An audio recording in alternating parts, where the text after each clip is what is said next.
Good afternoon. It is 3:02. I'm Joseph Bonanno, live from the 104.5 The Zone Circus Sports and Mid-Kentucky Downs studios. Titans making some news today as they have a big trade to kick off the offseason, trading defensive tackle T'Vondre Sweat to the New York Jets for defensive end Jermaine Johnson straight up. Johnson, a former first-round pick from the 2022 draft, was playing for Robert Saleh in New York and now back under Saleh here in Tennessee. Also yesterday, Titans released a couple of veterans in center Lloyd Cushenberry and safety Xavier Woods. The NFL Combine drills starting to get underway as defensive tackles start to do drills like the 40-yard dash, the vertical, and some other drills as well. So we'll keep you up to date with those results on 3HL. For every foundation repair, waterproofing needs, you need to visit USSTN.com. Breaking news at once on your home with the Titans and Balls. This is 104.5 The Zone.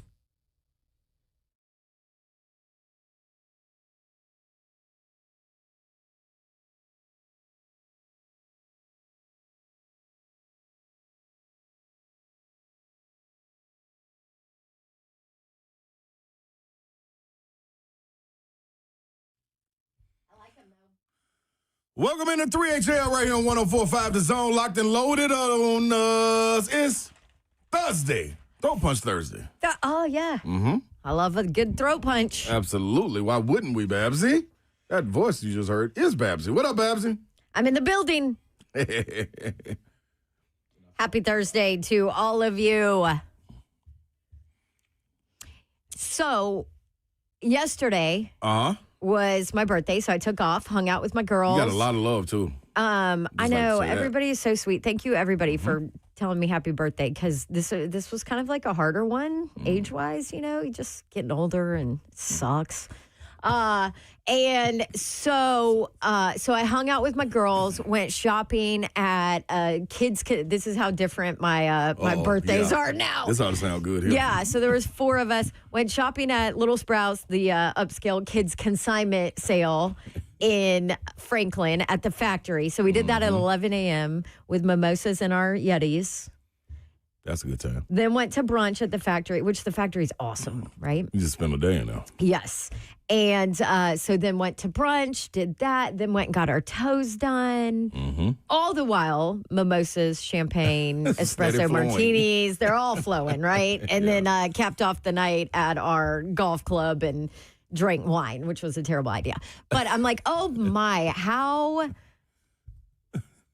the birthday celebrations have changed over the years. Because Higby was with me, and anybody that listens to the show knows she used to live with me because we both got divorced at the same time. So I stayed in my house, and she just moved in with me, and it was awesome. And so that was like, 15 years ago? Wow. And so we were like, wow, our lives have really changed. Our birthday, my birthday celebration was to go shop kids' clothes, But anyway, all that to say, so we are in an Uber from brunch to go get our toes done. And Casey, crazy Georgia fan, obnoxious Georgia fan Casey, pulls up the app to listen to our show. Which, me, I'm like, no, dude, I'm off. I ain't listening to anything, Listen to what? And it's so awkward on the app because they don't have music or intros or any of that. So I just thought about that when you introed me. And I just sat there and didn't say anything. And I'm like, the people on the app are like, why isn't anybody talking? Why is she so quiet? So Ron Slay's in the building, too. I'm in the building. I caught Zeph off guard on that one. Maybe we should start saying something right now. The building. There you go. Now you have to make it better for the people in the chat. We apologize for that, y'all. But you can tap in with us, Facebook, YouTube, Twitter, and Twitch. Twitch, please. Hope you guys had a good hump day. Mark Moonshine Mariani was in with Yoro yesterday, holding it down with him and Zephyr. So salute to them. Tara, those mimosa headaches are another level. Yes, they are.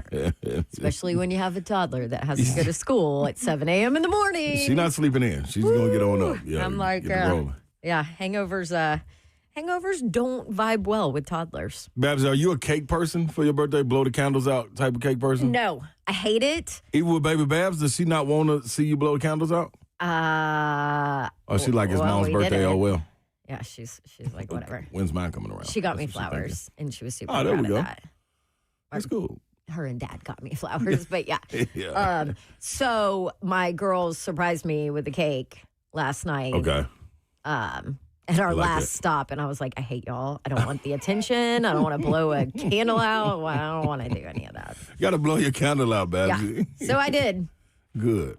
I'm proud of you. But yeah. Now, baby Babs, on the other hand, is all about her birthday and candles, and she's already planning her party, and it's not till summer. So. What up, Wizzy? Wizzy stopping by. It was Babs' birthday yesterday, Wizzy. It was Babs' birthday yesterday. Happy birthday. Thank you. Yeah, so. Thank you. Love ya. So we got plenty of conversation to jump into, Babs. We got draft talk going on. It's real live. The people are out there running now. And we have a trade to talk about. Don't forget that. And it's crazy to me, too, because we just had this conversation on Monday.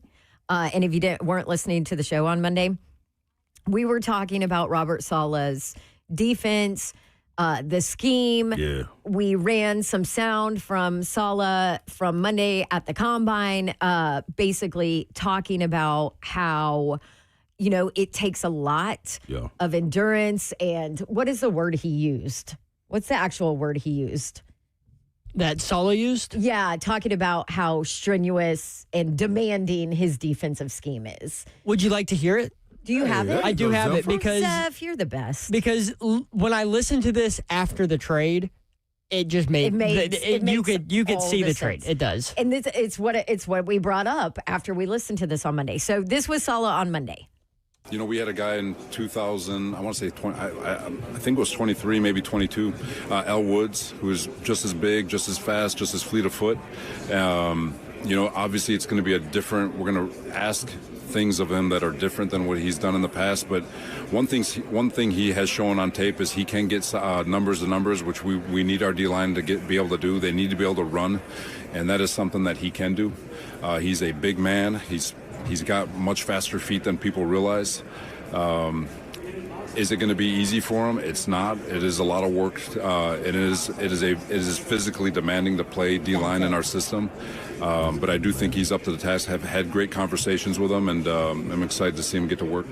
He was talking about T'Vondre Sweat. Well, life comes at you fast there. Yeah. But that stood out. We played that earlier in the week. The physically demanding part of it is what stopped me. Yeah. And I had not heard anything about them like trying to trade him. I had no none of my sources had pointed that out to me, that kind of thing. But I said the physically demanding part because we talked about his weight. Right. Oh, I think this might have been Tuesday after you left. Okay. And we talked about his weight. He was 366 when he got drafted. He's still 366. No, right? yeah. I was just walked out. You just walked out. Yep. Yeah, because I was listening on that. He's still 366 now. We talked about him going to work out with Big Jeff and whatever else. But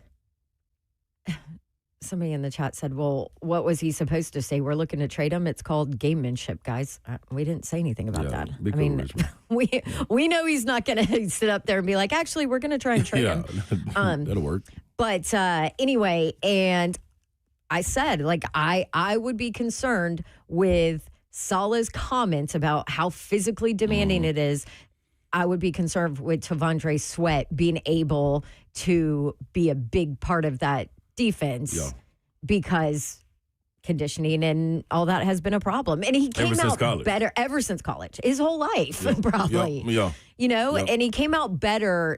Sweat came out better his rookie year than we expected him to, I think. And then he had injuries. Then he had the tonsillectomy, and that pushed him back. I think that kind of hurt him. But I think it's a great trade. Yeah. So if you hadn't seen it, by the way, Titans agreed to send T'Vondre Sweat, nose tackle, to the Jets for defensive end Jermaine Johnson. Tom Pelissaro, I think, broke it early this morning, 9 a.m. Yeah. So I think it's a great trade. You look at Jermaine Johnson, he reunites with Saleh, right? Who raved about him. Yes.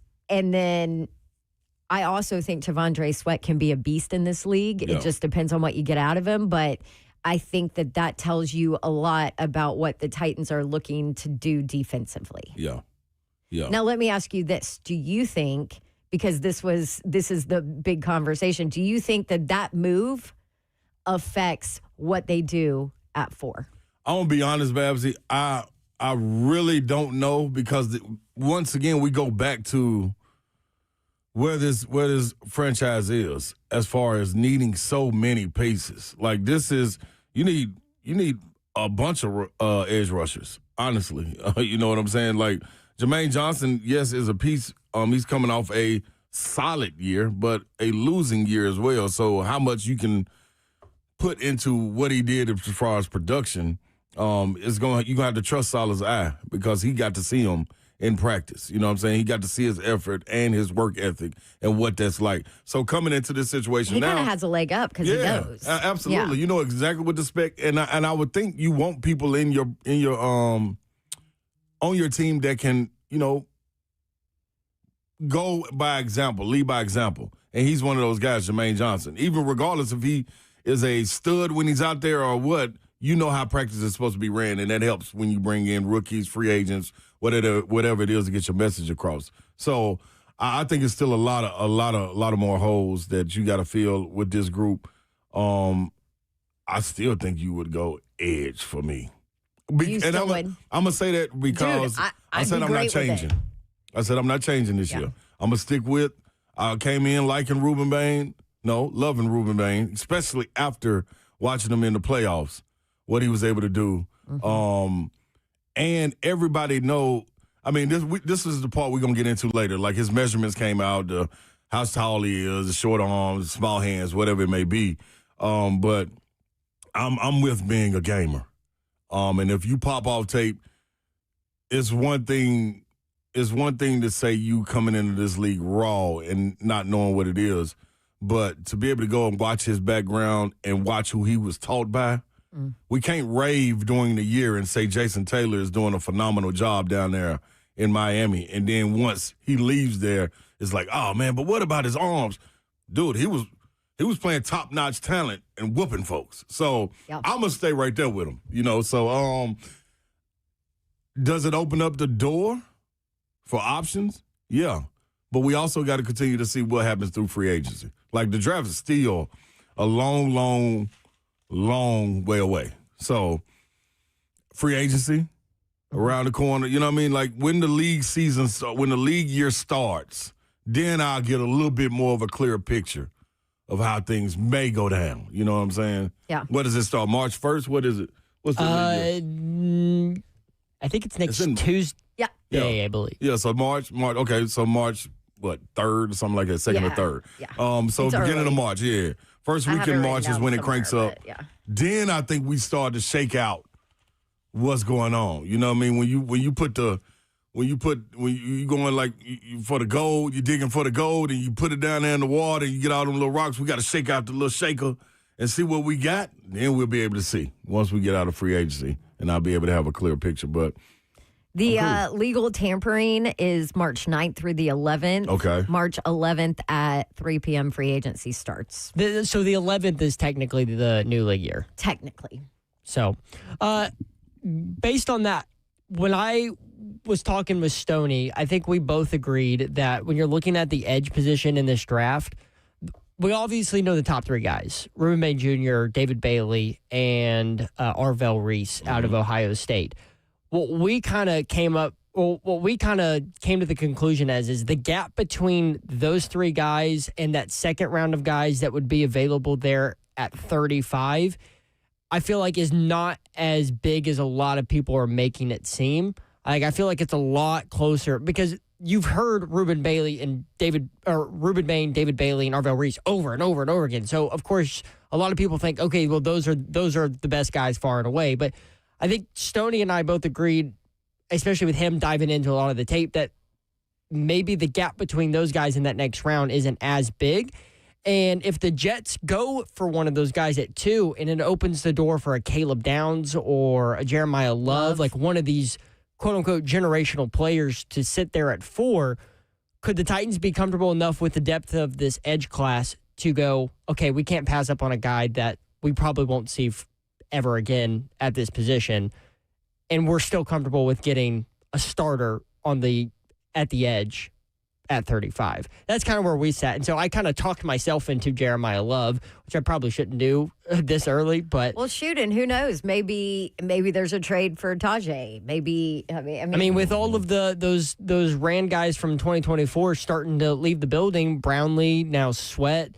I mean, you just really don't know where they stand after Bergonzi has seen them for a full year.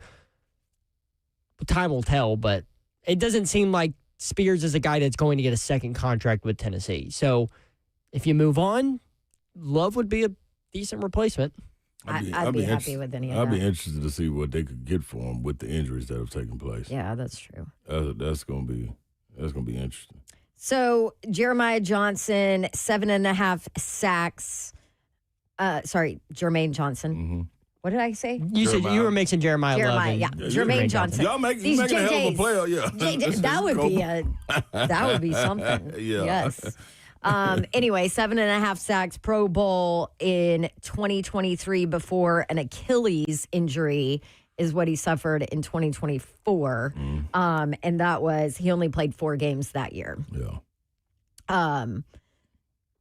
But Savage is in the chat. He's going to join us, Ramon Foster from Ramon and Will in the morning. 5:20, Savage will join us. And he said, this is why your first 2 years in the league matter. You got to make a statement. And that's exactly what you've seen the reason I like the trade is because you get a guy who has proven production over a guy that has hella potential. Yeah. Yep.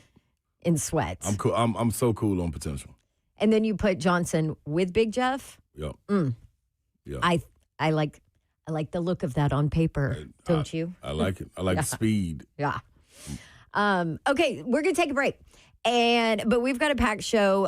Mayor is off today, so you get the sleigh ride and Babs, and we have a bunch of guests today. Coming up next, Jim Wyatt will join us from the Combine at 4:00. We got Buck Rising. 4:20, Greg Cosell joins us, and he is also at the Combine. All of our guests are hanging at the Combine. And then, of course, 5:20, Ramon Foster Savage will be on 3HL. So stick around, packed show, lots to talk about. The Combine, defensive linemen, linebackers, and kickers go today. So you're starting to see some of these numbers and testing trickle out. And we are going to be talking about it all show. Stay with us. This is 3HL on 104.5 The Zone.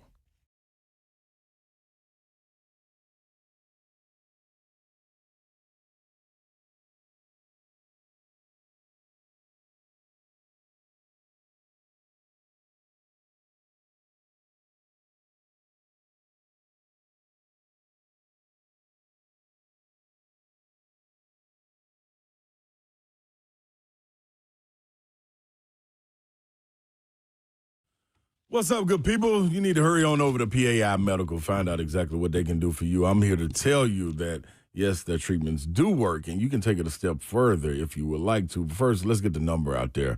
Go to WeGrowHair.com. That's the website. Don't wait. Go to 615-376-6010. That's 615-376-6010. Now, speaking for myself, I had the laser treatments and understood that, okay, I can watch this happen. Need to see this happen over a course of time. I got to stick with it.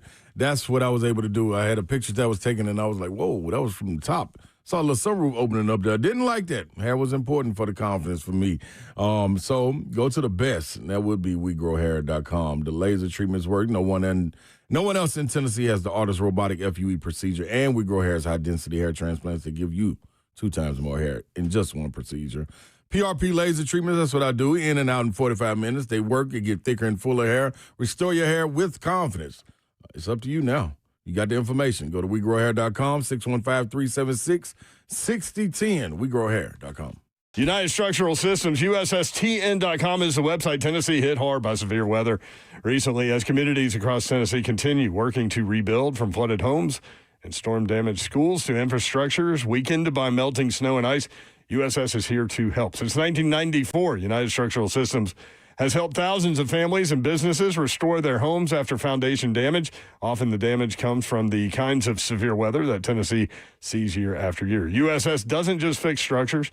They help restore stability, safety, and peace of mind, especially for people recovering from storms, flooding, and shifting ground. Their community involvement, supporting local schools, neighborhoods, and organizations like Habitat for Humanity reflects their belief that rebuilding is about hope and rising again together. If you or someone you know is dealing with foundation issues, especially after severe weather, connect with a company committed to quality and communication. Visit quality and community and communication. Visit USSTN.com. That's USSTN.com. And gain peace of mind with United Structural Systems Foundation Repair and Waterproofing Services. USSTN.com.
Welcome back in to 3HL right here on 104.5 The Zone. Appreciate you guys hanging with us today. We got the one and only Jimmy Wyatt rocking with us, coming on in. Jim, got a lot to break down.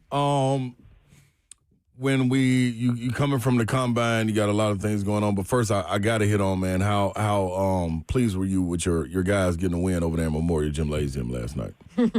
Yeah, it made me a little bit nervous. Yeah, I did that breakaway last night where I could watch that game and up by 20.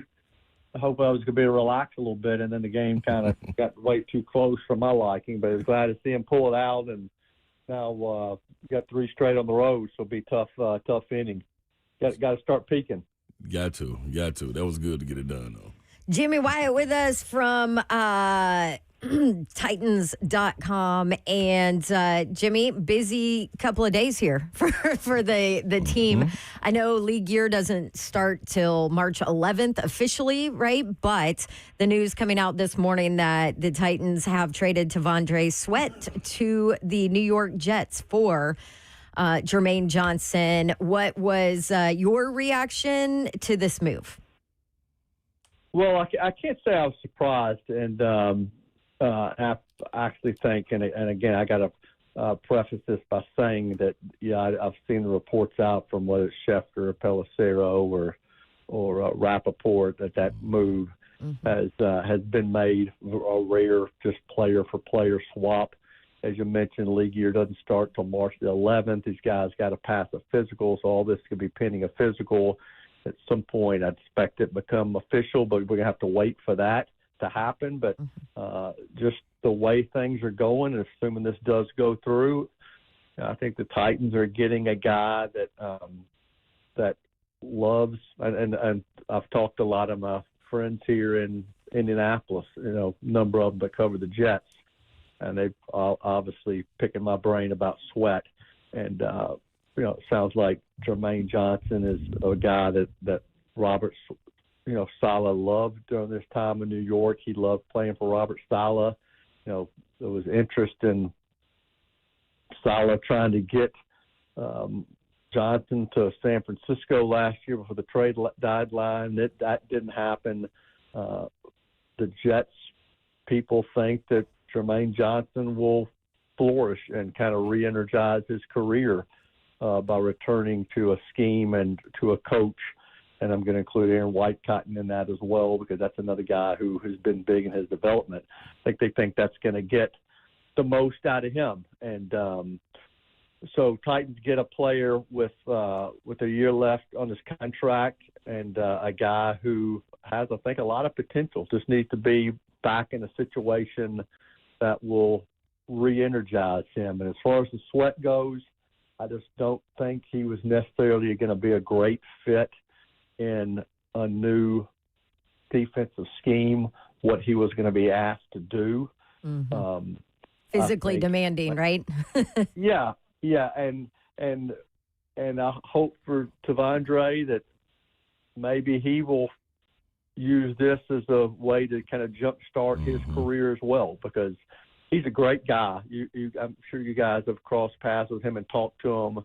The best, really like him, got a great personality, but let's face it, he sometimes struggled, and we've talked about this on the show before. He sometimes struggled to put it all together. Some of it was because of conditioning, some of it just because he's just trying to find his way in the league. And when something like this happens, I'm sure it gets your attention. So I think a change of scenery probably going to be best for both of these guys.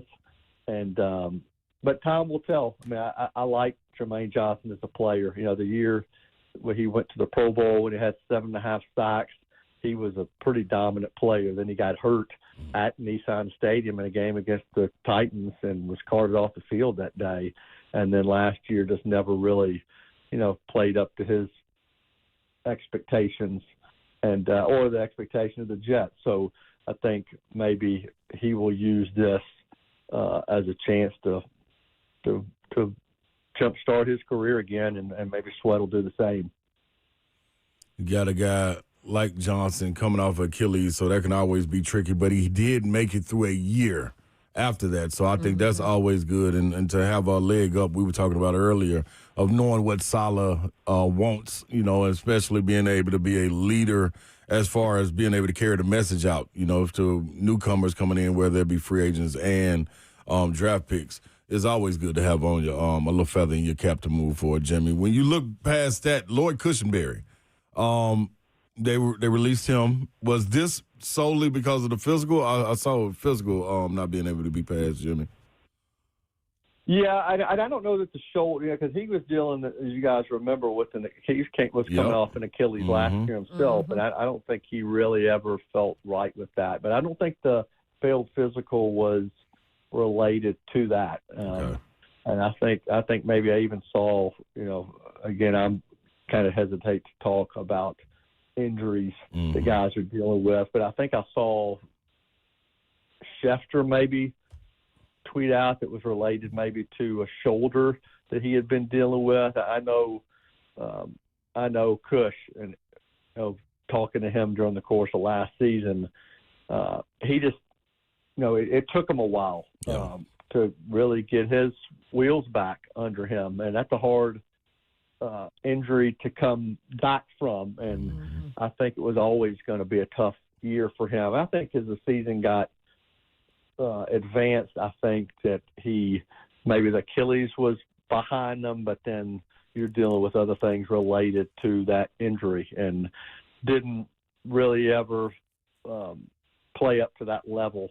And so now that's all of a sudden a big hole that you're looking for in this draft and this free agency period. That's the thing you look at when you make moves. Like, so now the Titans, what does the trade do to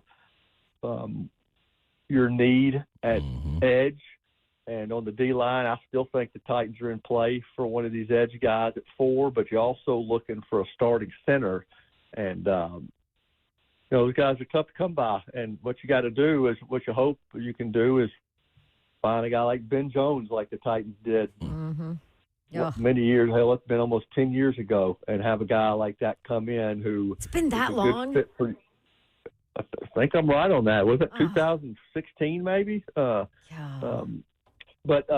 find a guy like that who's a good culture fit, who's a hungry player, who can lead your team for years and years, and now that's what the Titans will be looking for. And I'm not saying that has to come in the draft. I mean, that could come in free agency as well. I actually think that's probably, and this is just me thinking off the top of my head, I think I'd rather have a veteran presence in there as a offensive center, and that was 2016 for Ben Jones. That's been 10 years ago.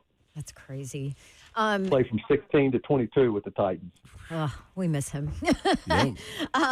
Okay, going back to the Jermaine Johnson, Tavondre Sweat trade, do you think that changes what the Titans might target at number 4?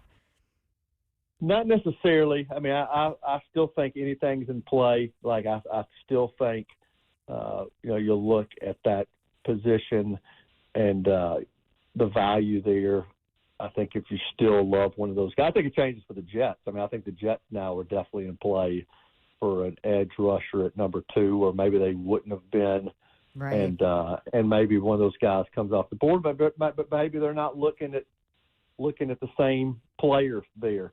I still think edge is in play, and listening to all 3 of the top guys yesterday, all of them are intriguing. Love the sound of Bane. I mean, and you can tell listening to Robert Saleh, he likes the way the Ruben Bane plays. I still think he's in play, but I think a lot of stuff in play. Like, I don't think you're really necessarily locked into any position at this point. I think free agency is going to give us some really strong clues about what they could do, but I think everything from edge still is in play. I think trading back's in play. Team needs corners, this team needs receivers. I love Jeremiah Love. I don't know whether I don't know. So do we. We were just talking about him. So I love getting offensive players that can help Cam Ward. So I think all that's in play.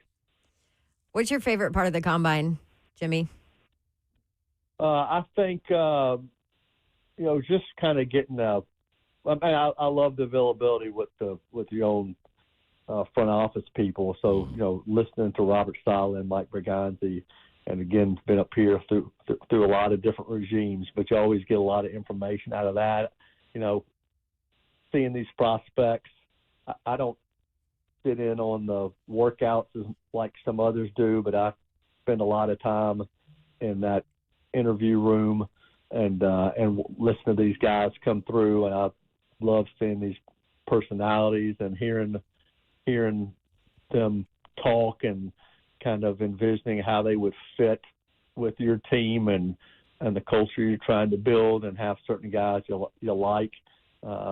Love that part of it. Love seeing people from across the league that I've seen. I've talked about how many nights I've spent in Indy. I've gotten to know so many people from across the league that work for other teams or coaches that used to be in Tennessee, that are elsewhere. So you see so many people in the hallways. That's cool. I hate thinking how many nights I've spent in this city as I look out over the skyline. Right now, I bet I've spent 130 nights in Indianapolis in my lifetime, which is way too many. Way too many.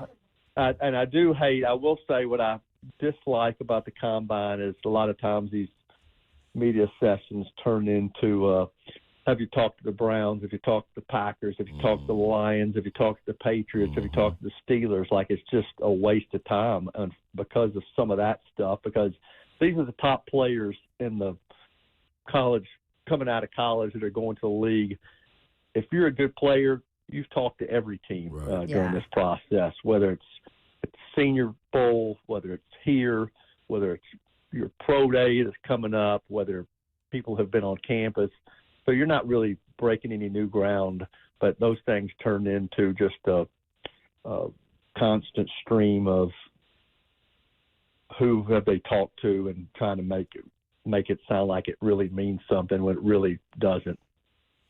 Jimmy, when you go from Radio Row at the Super Bowl compared to out here, which one are you able to pick up on more info, or is it more free talking out there at the Super Bowl than it is out here? Yeah, I think here's when you're getting down to business more, like you're getting a little bit more intel about which direction your team's going, what direction other teams might be going.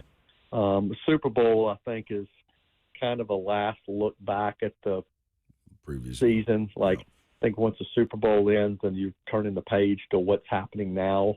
And I think now, everybody's starting over. And so you're kind of getting some clues on what teams are thinking and what they could do in free agency. But we're really not going to get a great idea on what's happening in this draft until, like we talked about earlier, until March the 11th gets here and teams start making moves in free agency. It's no secret the Titans have got a lot of money to spend, a lot of salary cap room right now. And, once they start attacking some of these positions, just depending on how successful they are, I think it's going to tell us a lot about what their needs are going to be, a couple of months from now. Jimmy, on the way out here, there was a billboard down over there near West End that got everybody talking, and then the Titans confirmed that there will be an announcement coming up in March. What do we know? Well, March the 12th, I thought you were going to ask me if I could confirm that March 12th is a big day, and I can confirm that because that's my daughter's birthday. That's my daughter's birthday. My daughter Sydney's having a birthday on March the 12th. Oh, you're going to be working that day. Yeah, but we were talking. I think we're going to celebrate her birthday the weekend before. So yes, there is something happening on March the 12th that's Titans related, and I think the team has sent out some teasers about what it might have to do with, and so it's going to be exciting. I mean, it's been fun listening to people talk about it. You're never going to have everybody on board liking stuff. I'm still slow to accept the new Vandy logo. I'm always going to be a Star V guy, but as long as you win, as long as you win with that logo, I think everybody gets on board with it. So yes, obviously some changes are coming, and it's going to be. I'm looking forward to that happening and people being able to talk about it instead of throwing some stuff out there on social media that may or may not be accurate. Yes. Well, we can't wait. We look forward to it. Have fun the rest of the combine. We're about to talk about Ruben Bane Jr.'s numbers. What do you think about that? Measurements. That guy's a beast. I'll say that. I know there's a lot of talk about his arm length, but he is a physical specimen. And talking about enjoying listening to guys talk and learning what they're all about. He sounds like Cam. He's all about football. That's all he wants to do. And those are the type guys you want on your team. So somebody's going to get a really good player in him. Love it. Thanks, Jim Wyatt. There Appreciate he it, Jimmy. is. Okay.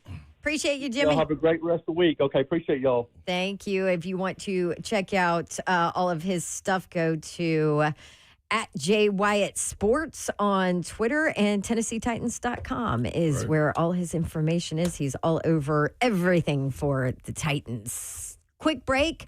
Ruben Bane Jr. has measured in. I got some thoughts about this. I got some numbers for you and some percentiles for you as well. Are his arms really that short? That's coming up after the break. 3HL 104.5 The Zone.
Welcome back into 3HL right here on 104.5 The Zone. Energy is high. Combine has started. The people are running. The athletes are running. We just heard from Jim Wyatt from TennesseeTitans.com giving us a little insight of what's going on. Big conversation going on March 12th. Was that the date for the whatever is being released? Oh, yeah. Is that it? Yeah. Right. It's probably the uniform stuff. Okay. All right. That's what we're guessing. We know it is. Yeah, I mean, we'll roll with that. By the way, I like that song choice, Zeffy. Yeah, the reason I picked it was because of what we're planning on talking about. And I don't think Ruben Bane really cares about his quote-unquote bad reputation of his short arms. I don't think Ron Slay cares. And you don't think Ron Slay cares? Does Robert Saleh? Does Mike Berganzi? No, I don't yes. think Saleh does. I think Borganazzi, man. I think Saleh does, and I'm going to tell you why.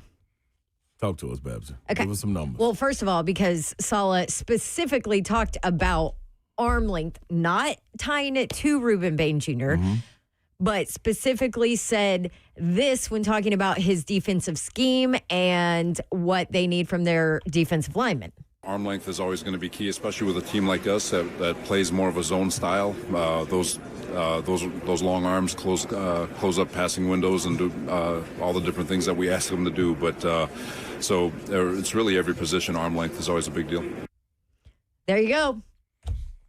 That just save that because we might need to play that when draft time comes. I got a thought on this, boy. Okay, well, let me give you the numbers, and then you can give your thought. Ruben Bane Jr. measured in today. 30 7/8 inch is what his arms measured. What is the average of an NFL? Well, hold on. Okay. So since 2010, they have tracked all of the defensive linemen, the edge defensive linemen guys. Yep. So if you're in the high percentile of arm length, then your arms are long, you're in the high percentile. And then they've tracked them all the way down. Yep. He falls in the lowest percentile among edge defensive linemen anywhere since 2010. Right. The 1 percentile. He's number one percentile. Like, they are that short compared to all edge defensive linemen. I'll give you another one. Since 2010. Yeah. Since 1999, there have only been 3 guys, or there have only been 2 guys with shorter arms than Ruben Bane Jr., and one of them is also in this class, Cassius Howell. Yep. Cassius is another one that falls in that percentile. Now, wingspan, 77.5, okay, is what Ruben Bane Jr. measured.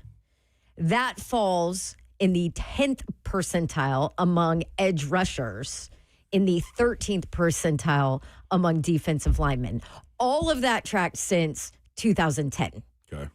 So when we talk about his arm length, it is not something that I think you can ignore. We're talking about the 1 percentile of arm length is where he falls out of all the defensive linemen and edge guys since 2010. Yeah. 1, like the shortest arms. Only 2 players since 99, you said, have had shorter. Okay.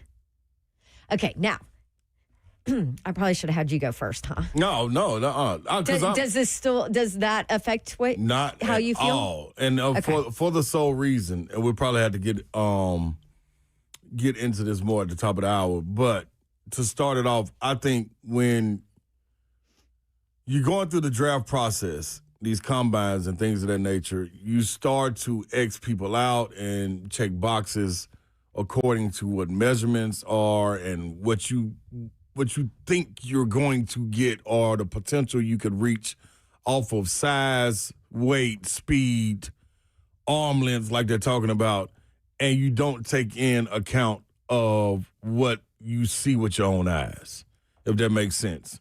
So, the reason I say this is because looking from the player's perspective, I can name a whole lot of guys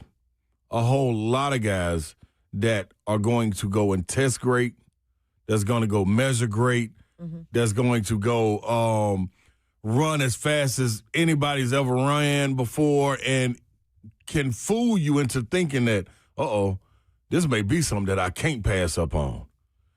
And you pass up on something that you see, you think when it popped off tape, I don't see the arm length in that, or I don't see the height in that. I don't see the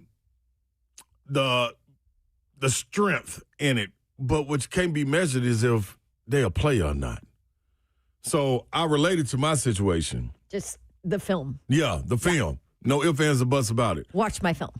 Please watch it. Which is what you said coming out too, right? No question. So I went to Chicago. When I never told this. Worked out with the Bulls. When I say killed it, I mean murdered it. But I couldn't have scripted this workout any better. It was 4 of us in there, 2 power forwards and 2 small forwards. I was one of the power forwards, and we had 2 small forwards. They mixed us together and made us play both because it was the tweener tag that was in it. When I say crushed it, Babs, I'm talking Chiano at the top of my lungs out there. Beating Pete Myers, who ran the workout, beat his record that was held in there for like 15 years. So I'm doing what I'm supposed to do. We get to Chicago pre-draft camp, do the measurements, everything's cool. We already knew what it was because I measured at Chicago's workout. They knew what it was. I got out there and played, and I was debating the whole time before I got to the combine. I tweaked my back the week before. I remember this. And I said, you know what? Man, maybe I shouldn't play. And I went on out there just because of all of this. The tweener, what's his height? Is he really 6'8"? How long is his arms? What does his body look like? He was 255 in college. He coming in weighing at 236. What does he look like? So you know what? Let me go show off and show him what I look like. I should have kept it at that and said, nope, don't do it. First question asked to me after the first game, B.J. Armstrong walked right up to me and said, Saleh, why you not playing like you were in Chicago at the workout? And I can't say, man, I tweaked my back a little bit, dog. I'm going to get it right. I'm going to get it together. And that's why I left it. Worst mistake of my life. So when you look at it, you know what it is. You've seen what it looks like on film. You're going to get an opportunity to see him on his own turf. You're going to get to bring him in for one of the 30-day visits and see what. So my thing is, that's why I'm saying this year I'm not changing. I know what he does. I know who his teacher was in Jason Taylor. The career he had, this is a Hall of Famer we talking about. And he raved about him. He was the leader of that defense. I'm sticking with it. I like it. Yep. So that's where I am. Everybody in the chat, Ron, that's kind of what happened to you in pro basketball. And see, I ain't even looking at the chat, but yeah. Yes. Yep. That's what he just told. Yeah. So you miss out on things like that because you get caught up on the combine and what it's supposed to. It's supposed to tag you down. It's supposed to. Yep. It's supposed to be raw and uncut. What it doesn't measure is what you're gonna do when you get out there with the officials, other players, and the lights get bright. There you go. Ron Saleh, preaching. 3HL 104.5 The Zone, Buck Rising. Coming up next. Don't worry, we'll keep him in line for you.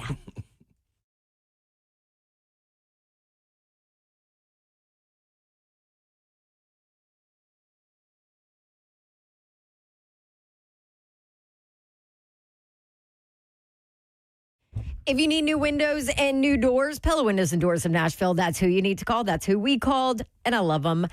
So does everybody else, apparently, because Pella was rated the leading window brand in Nashville based on this sitting survey of leading brands among homeowners. Pella rated number 1 as the most trusted window brand, 1 for innovation. Homeowners recommended, Nashville homeowners recommended Pella for more than any other window brand. Rated number 1 for highest craftsmanship as the window brand that stands behind their products for highest quality, number 1. And number 1 by homeowners in Nashville as a window brand that pays attention to detail. I could go on and on.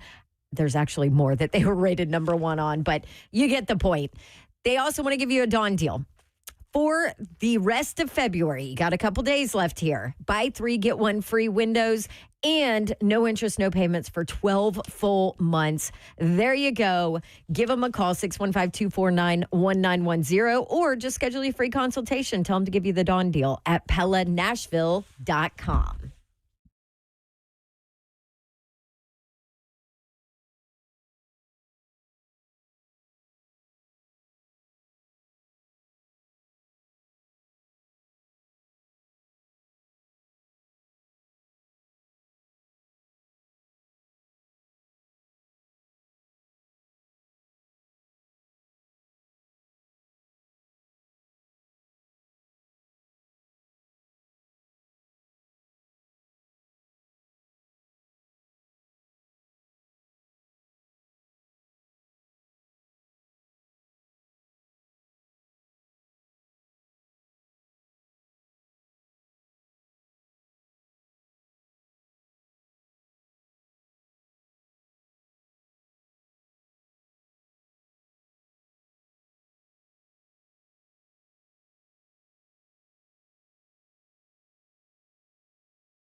Good afternoon. It's 4:03. Just been on a live from the 104.5 The Zone Circa Sports at the Mid-Kentucky Down Studios. In NFL news today, the Tennessee Titans sending T'Vondre Sweat up to the New York Jets in return for Jermaine Johnson, a former first-round pick who was on Saleh's staff while under Saleh's staff while in New York.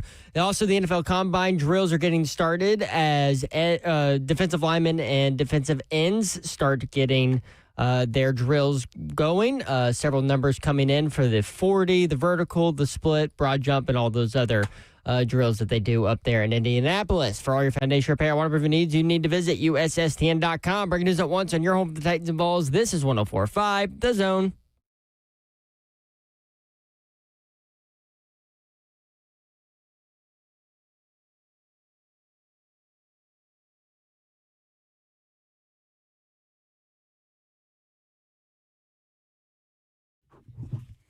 Welcome back into 3HL Radio 104.5 The Zone. We are locked and loaded on this Good Friday.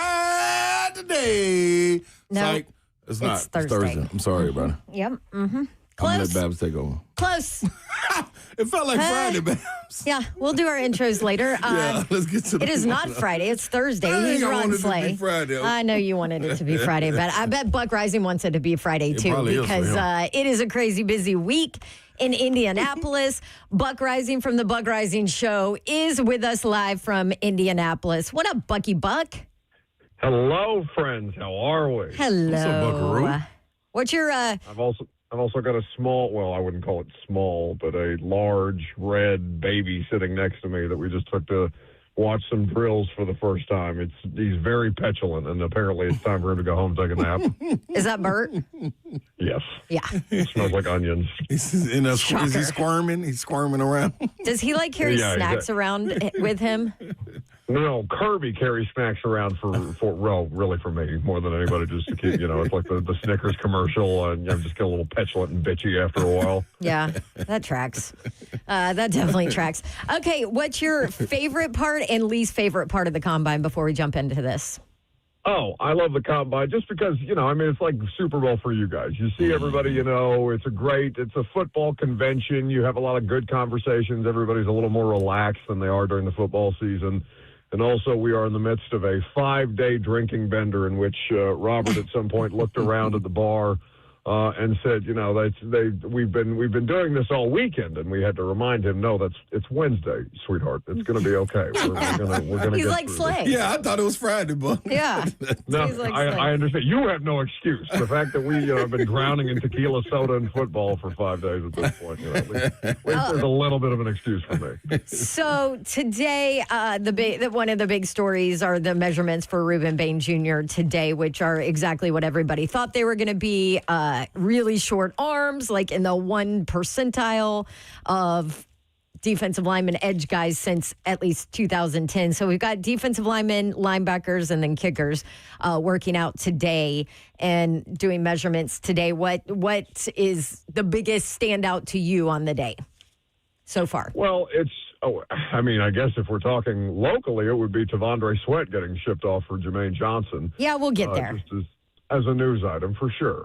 But for me, it is Bane's arm length because, listen, everybody knew it was coming, right? And maybe you're just hoping for the sake of optics that he comes in at 31 flat or something like that. But we know the fact, maybe not a stat, but the fact that's been making the rounds is you haven't had a Pro Bowl or All-Pro pass rusher in the NFL in the last decade with sub 31-inch arms. And there's a comparison between him and Terrell Suggs, who was also sub 31 inches, and obviously Suggs was a very high-level player, but that's a different era of football that you're talking about, and Suggs was a considerably bigger person than Bane. Now, Bane's tape is excellent. You've heard this talked about at length. You've seen him play at Miami. He's incredibly violent. He's incredibly smart as a player. He is. You can leave him on the field on all 3 downs. He's excellent against the run as he is at getting to the quarterback. And the consideration that has to be taken here is, okay, he's got shorter arms, but does he have the technical skill to be able to understand how to mitigate that? There will be moments where he can't mitigate it, right? Like there's going to be an offensive tackle at some point in his career that's just going to have the reach advantage on him, and that is going to be a moment in his young career that he's going to have to, moments, plural, that he's going to have to work through. I will tell you that it is at least a consideration that the Titans are having to take about this guy's not a layup, right? Like, this is a thing for us. We have to continue to talk about it amongst ourselves. Maybe at the end of the day we decide, well, he makes more sense than the other ones just based on some of the other things we've got. We've got David Bailey, obviously, and Arbel Reese, among other edge rushers and defensive linemen testing today at Lucas Oil on the first day of the testing. But for the Titans, it's not a killer for Ruben Bane to have sub 31-inch arms, but it's at least something that they are, just making a little note of and being like, all right, here's at least one thing to drop in the con bucket for Ruben Bane as we consider our options at number 4 overall. Because, you don't want to have to make exceptions. He is immediately an exception, and not in a good way with that. Exceptions in pro sports, Slay, I defer to you on that. And honestly, Dawn, you've been around enough athletes, pro, college, otherwise, at this point in time, talking to coaches and things like that. You don't want to have to be an exception in a way that regards your physical abilities, right? Because then you immediately have something that you have to work around. Yeah. So obviously, we are looking really hard at Ruben Bane Jr., that 4 pick. By the way, David Bailey ran a 4.5140 today. Pretty screaming. Yes, pretty impressive. That's another one. But curious, now you brought up T'Vondre Sweat trade. Jermaine Johnson comes to the Titans. Before we kind of dive into that, do you think that move changes what the Titans do at 4? I hate to give you a cop-out answer, Dawn, but just because we have free agency ahead of us, at least it makes it just slightly less urgent, right? Now, it also means that you have an interior defensive line need that you have to address, and you were going to have to address it anyway, because frankly, I wasn't sold on Sweat by any stretch of the imagination. Like, you need depth guys. Maybe you do bring back a Sebastian Joseph Day. Maybe you don't, though, and you have to continue to address that. Right now, you've just got Jeff. And while Jeff is a great thing to have, we understand that one player alone, whether it be TJ Watt or JJ Watt or Myles Garrett or any of these singularly great players, they have to have some help. They have to have somebody who can clean up the messes that they make as far as the disruption that they cause. I would say it factors in, but with free agency still ahead, and frankly, I think that they should add to it via the draft, via the free agency. They need better depth across the board beyond just front-end talent. He immediately becomes their best edge rusher, though, in Jermaine Johnson. So low bar in Tennessee, but they at least have something to lean on. And a player that Robert Saleh knows how to utilize well, a better scheme fit for Robert Saleh, Gus Bradley, and their staff. Buck, you've been there, man, and you've been able to talk to Borgonzi, Saleh, all of these guys, and be in the know a little bit as far as you could be and what you could share. Is there another domino to fall before we get to that point when we watch a guy like T'Vondre Sweat be put on the market that fast? Well, no, because I thought he was gone no matter what. Okay. Right? Like they've been messaging privately, right? Yeah. Publicly, they did some damage control after the trade deadline with leaking it to a couple of people. Like, oh no, we consider him to be a foundational piece, a young promising player. Blah blah blah blah blah. Okay, but you still think he's lazy during the week and that he doesn't do enough, and that showing up on game days for a player like that, with all the other considerations that you have to take into. You didn't like him. So you didn't like him when there were some people in the building that didn't like him when Ran Carthon drafted him. That was a Ran Carthon pet project. We talked to Ran. He sat down with us, on the first day we were up here, right, Robert? Yeah, first day we were up here and talked about some of the different things, the considerations that went into making that selection. And the thing that's particularly offensive about the Sweat thing is because I don't wish any – like, Sweat's not a bad person. He's just not a hard worker at this point in his career. Maybe it happens for him at some point. He didn't show up last year when Jeffrey Simmons invited him to Dallas to work out. Maybe he would have gone this year. I don't know. We're not going to find out, right? Yeah. But the thing that makes that whole situation particularly offensive is the opportunity cost that Sweat was, because they picked him at 38th overall. And you guys may or may not remember this. Maybe the audience would or would not either. But the Los Angeles Rams had an offer in for them to trade and give them additional draft capital to move up to 38th overall in that draft to take Braden Fisk. The Carolina Panthers, who were sitting at 39, took the deal that LA had on the table and were able to address a couple of different needs, add draft capital for future drafts, while the LA Rams went ahead and took Braden Fisk at the very next pick. So it's not just that you took Sweat, it's that you took Sweat, who was going to be, again, a player that you were going to have to make exceptions for in a couple of different ways, and that you passed on the opportunity to add additional draft capital to your arsenal as you were trying to regenerate this roster, which, prevented you from being able to move this thing along a little faster. 6 picks in the last 10 years of the Titans drafting have made it to a second contract in Tennessee. And T'Vondre Sweat is going to be the next one that doesn't get a second contract in Tennessee for obvious reasons. God, that's tough right there, man. But I'm sorry, Slay. I guess I didn't really answer your question. I mean, the Levis thing is still out there, right? That's their next trade chip. Right. Yeah. So, but that I can't imagine would be anything that predated, the voluntary workouts or really even training camp. I think he's missed a full year, right? You got to get him out there in preseason, see what Brian Dable can do with him to kind of clean him up a little bit. And if you have to Malik Willis it and flip it for a 7th, whatever. But he's the next thing.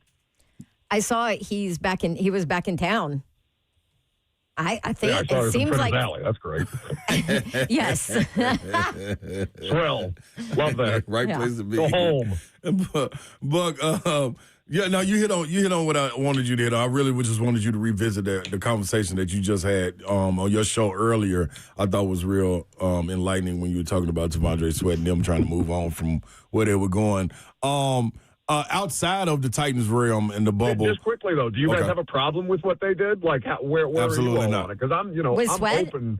Absolutely not. I'm open to the I think it's conversation. great. I just thought, if it's not going to work, this is the best possible situation that you could have. You're not just offloading him like they did Brownlee for pennies. Yeah, you got something. You got something from I think him. it's a great. Yeah. And I brought it up on Monday prior to all this. I had no idea that this was in the works or whatever, but I brought it up because Saleh had talked about how physically demanding his system and scheme is defensively. And immediately I was like, ooh, that's rough for Sweat because of the weight, the struggle that he kind of has with conditioning, the struggle that he has had. So I even brought it up. I was like, now that was prior to us knowing that he was traded, but I was like, he's going to have to do a lot of work working out with Big Jeff this offseason to be able to be productive consistently for long periods of time in this scheme, So I think it's a great move. No, and I think it's right there along the lines of when you come into the league, into any professional realm of sports,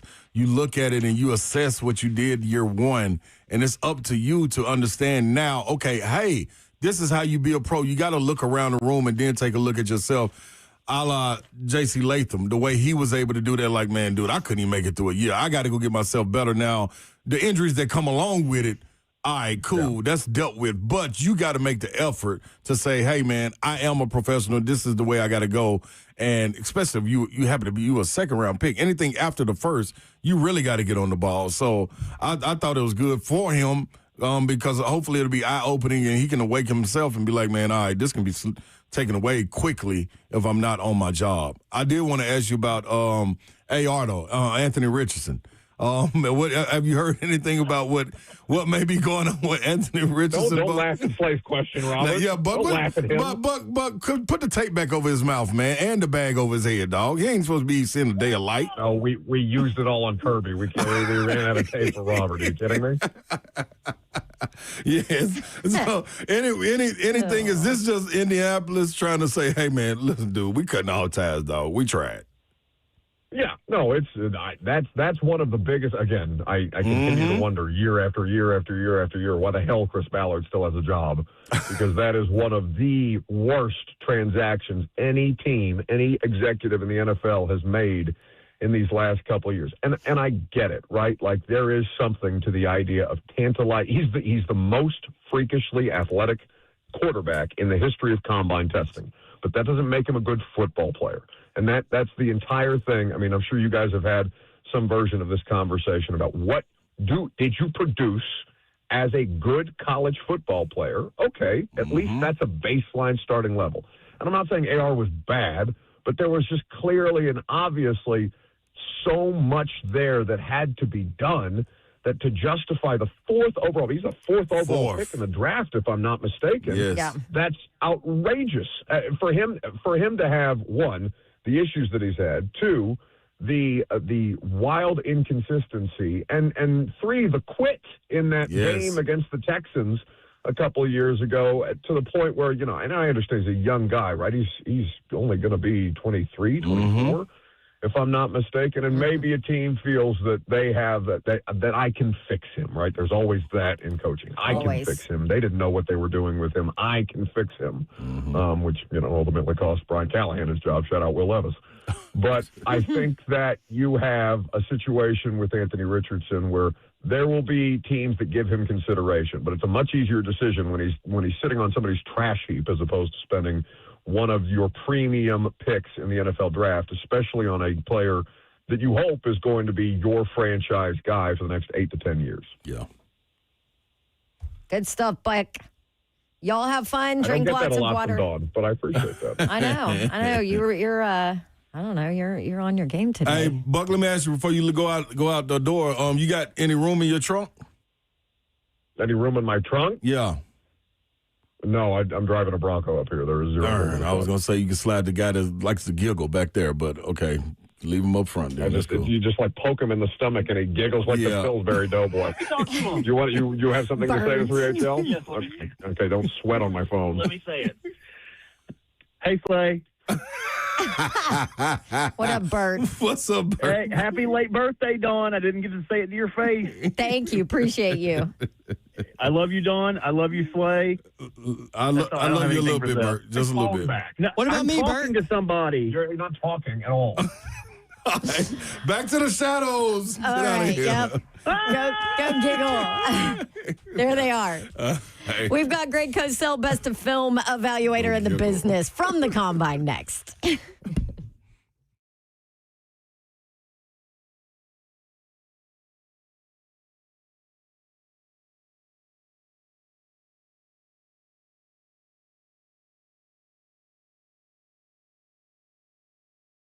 BrentwoodJewelry.com. Check them out online, 7012 Church Street, located in the heart of Brentwood, just off Franklin Road. For more than 50 years, Brentwood Jewelry has been proudly serving the Brentwood community with exceptional style and exceptional deals every day. As a family-owned and operated business spanning 3 generations, these guys are deeply rooted in the community, from Salem service and special forces to his son serving as local firefighters. The Anomaly family dedicated to giving back. It's important to support local, and you can do that at Brentwood Jewelry for sure. If you haven't already heard, Nashville's premier timepiece dealer is Brentwood Jewelry. Not only do they have the best selection in watches, but they are also the go-to spot for pre-owned Rolexes, both vintage and current models. You can own a fine pre-owned Rolex for a fraction of the cost. Every watch has been meticulously serviced to ensure the highest level of performance and is presented with a 2-year warranty. Brentwood Jewelry, 7012 Church Street in the heart of Brentwood, just off Franklin Road. Exceptional style, exceptional deals every day for more than 50 years. Visit BrentwoodJewelry.com.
Welcome back in to 3HL right here on 104.5 The Zone. Appreciate you joining us on this beautiful Thursday. Got it right that time. It's not Friday. It's Thursday, good people. We're now joined by the one and only Greg Cosell of NFL Films, who is currently right there in Indianapolis watching the big fellas get busy down there. Well, Cosell, how you enjoying your time so far? I'm enjoying my time, Saleh, but, I'm a little concerned. What's happening with your volunteers? Yeah, Cosell, I Bringing think, the heat. Yeah, I think they ran up against a team that had to have it. They, like Missouri, had to have that to help their resume for NCAA tournament, which I think firmly got them in after getting that win. So that was one of those back against the wall games, man. 15 turnovers. Who do they got this weekend? They got Alabama coming to Knoxville, so that'll be a get back. Yeah, you can get a get back game with that one. All right. Well, they got to win that one. Yeah, absolutely. We need this one. Yeah. Absolutely, Cosell. Hey, Cosell, before we kind of talk more about the combine, the Titans reportedly trading T'Vondre Sweat and Jermaine Johnson coming to the Titans. What are your thoughts on kind of both those guys, one going, one coming? Well, I think that the one coming is I always really liked the way he played. I liked him coming out of Florida State. He was initially a big-time recruit at Georgia, ended up at Florida State. When he's played, he's been, hurt. When he's played, he's had dominant moments. He's a D-end in their 4-3 front, so he fits what they do, whereas, quite frankly, T'Vondre Sweat does not. It's actually, as we sit here today, it's a good trade. Johnson needs to stay healthy. He's not a pure pass rusher, but he can rush the quarterback. He's physical. He's powerful. I like him. I think, if he can stay healthy, I think you have a really good football player. And it was pretty clear from the moment they hired Robert Saleh that Sweat was not going to fit this defensive front. Yeah. When you look at Johnson and that move, do you think that affects what they do it for? Like, do you think the Titans will still be, in the market for an edge guy?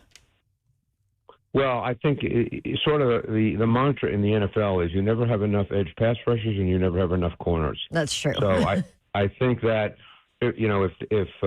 look, we don't know who, Mike Borgonzi and staff and Robert Saleh are going to like.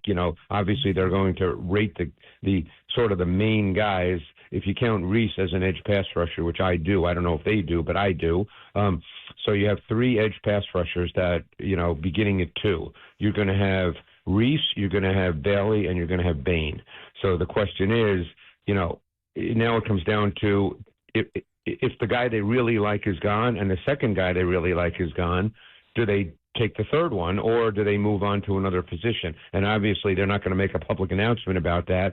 But the point is, if they really like all 3, there's no question they can draft an edge pass rusher at 4.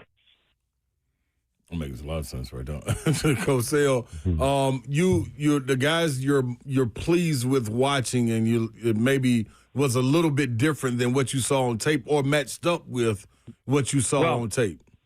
I haven't seen a lot of these guys yet, but like, for instance, there were 3 guys in the D tackle group that really stood out.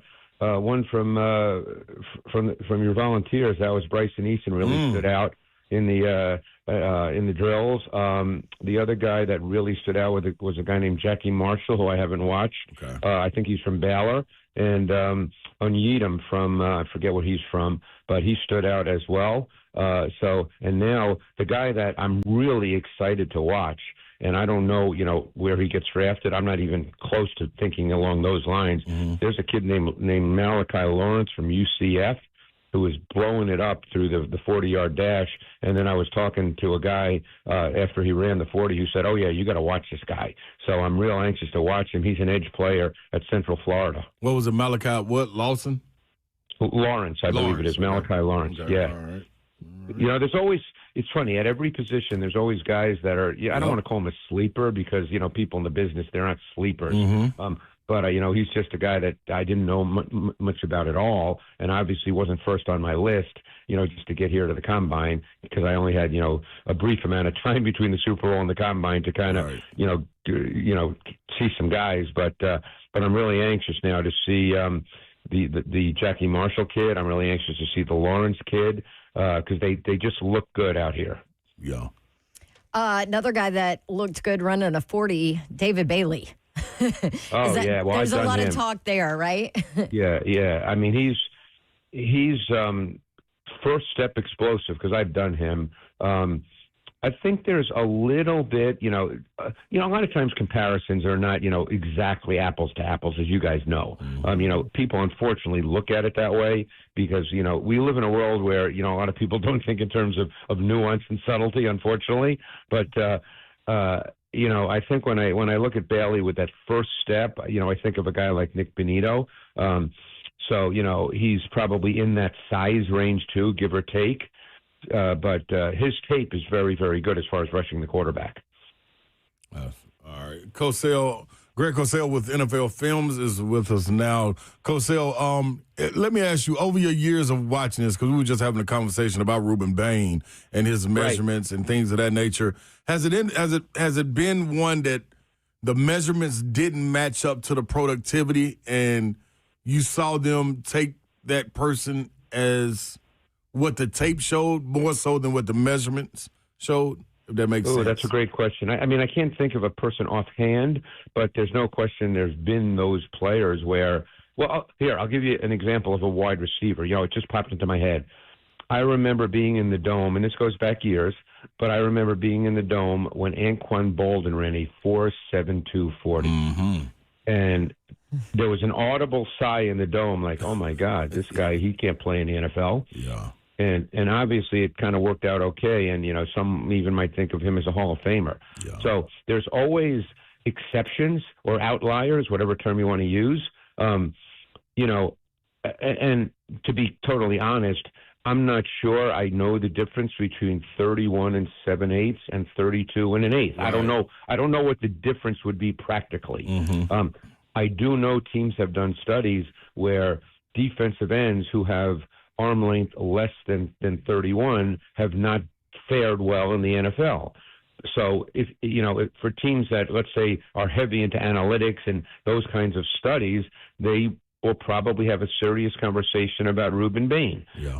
I certainly can't tell you where Mike Borgonzi stands on that. I don't know, but I'm just saying I don't know what the difference would be. I do know that when you watch Ruben Bane play, there's no question length is not his game. He's a sawed-off, hyper-physical player, hyper-intense. Yeah. He's an attitude guy. He's a swagger guy. He's a tempo guy. His tape's very, very good. But I guarantee that the arm length will be a discussion. Where they fall on that discussion, that I can't answer. Did just see your guy Malachi Lawrence ran for the second time a 4.53 too. So second so obviously fastest. He's really, he's really slow now. Yeah. Slowed down just enough, didn't he? He's at the top of all the measurement numbers.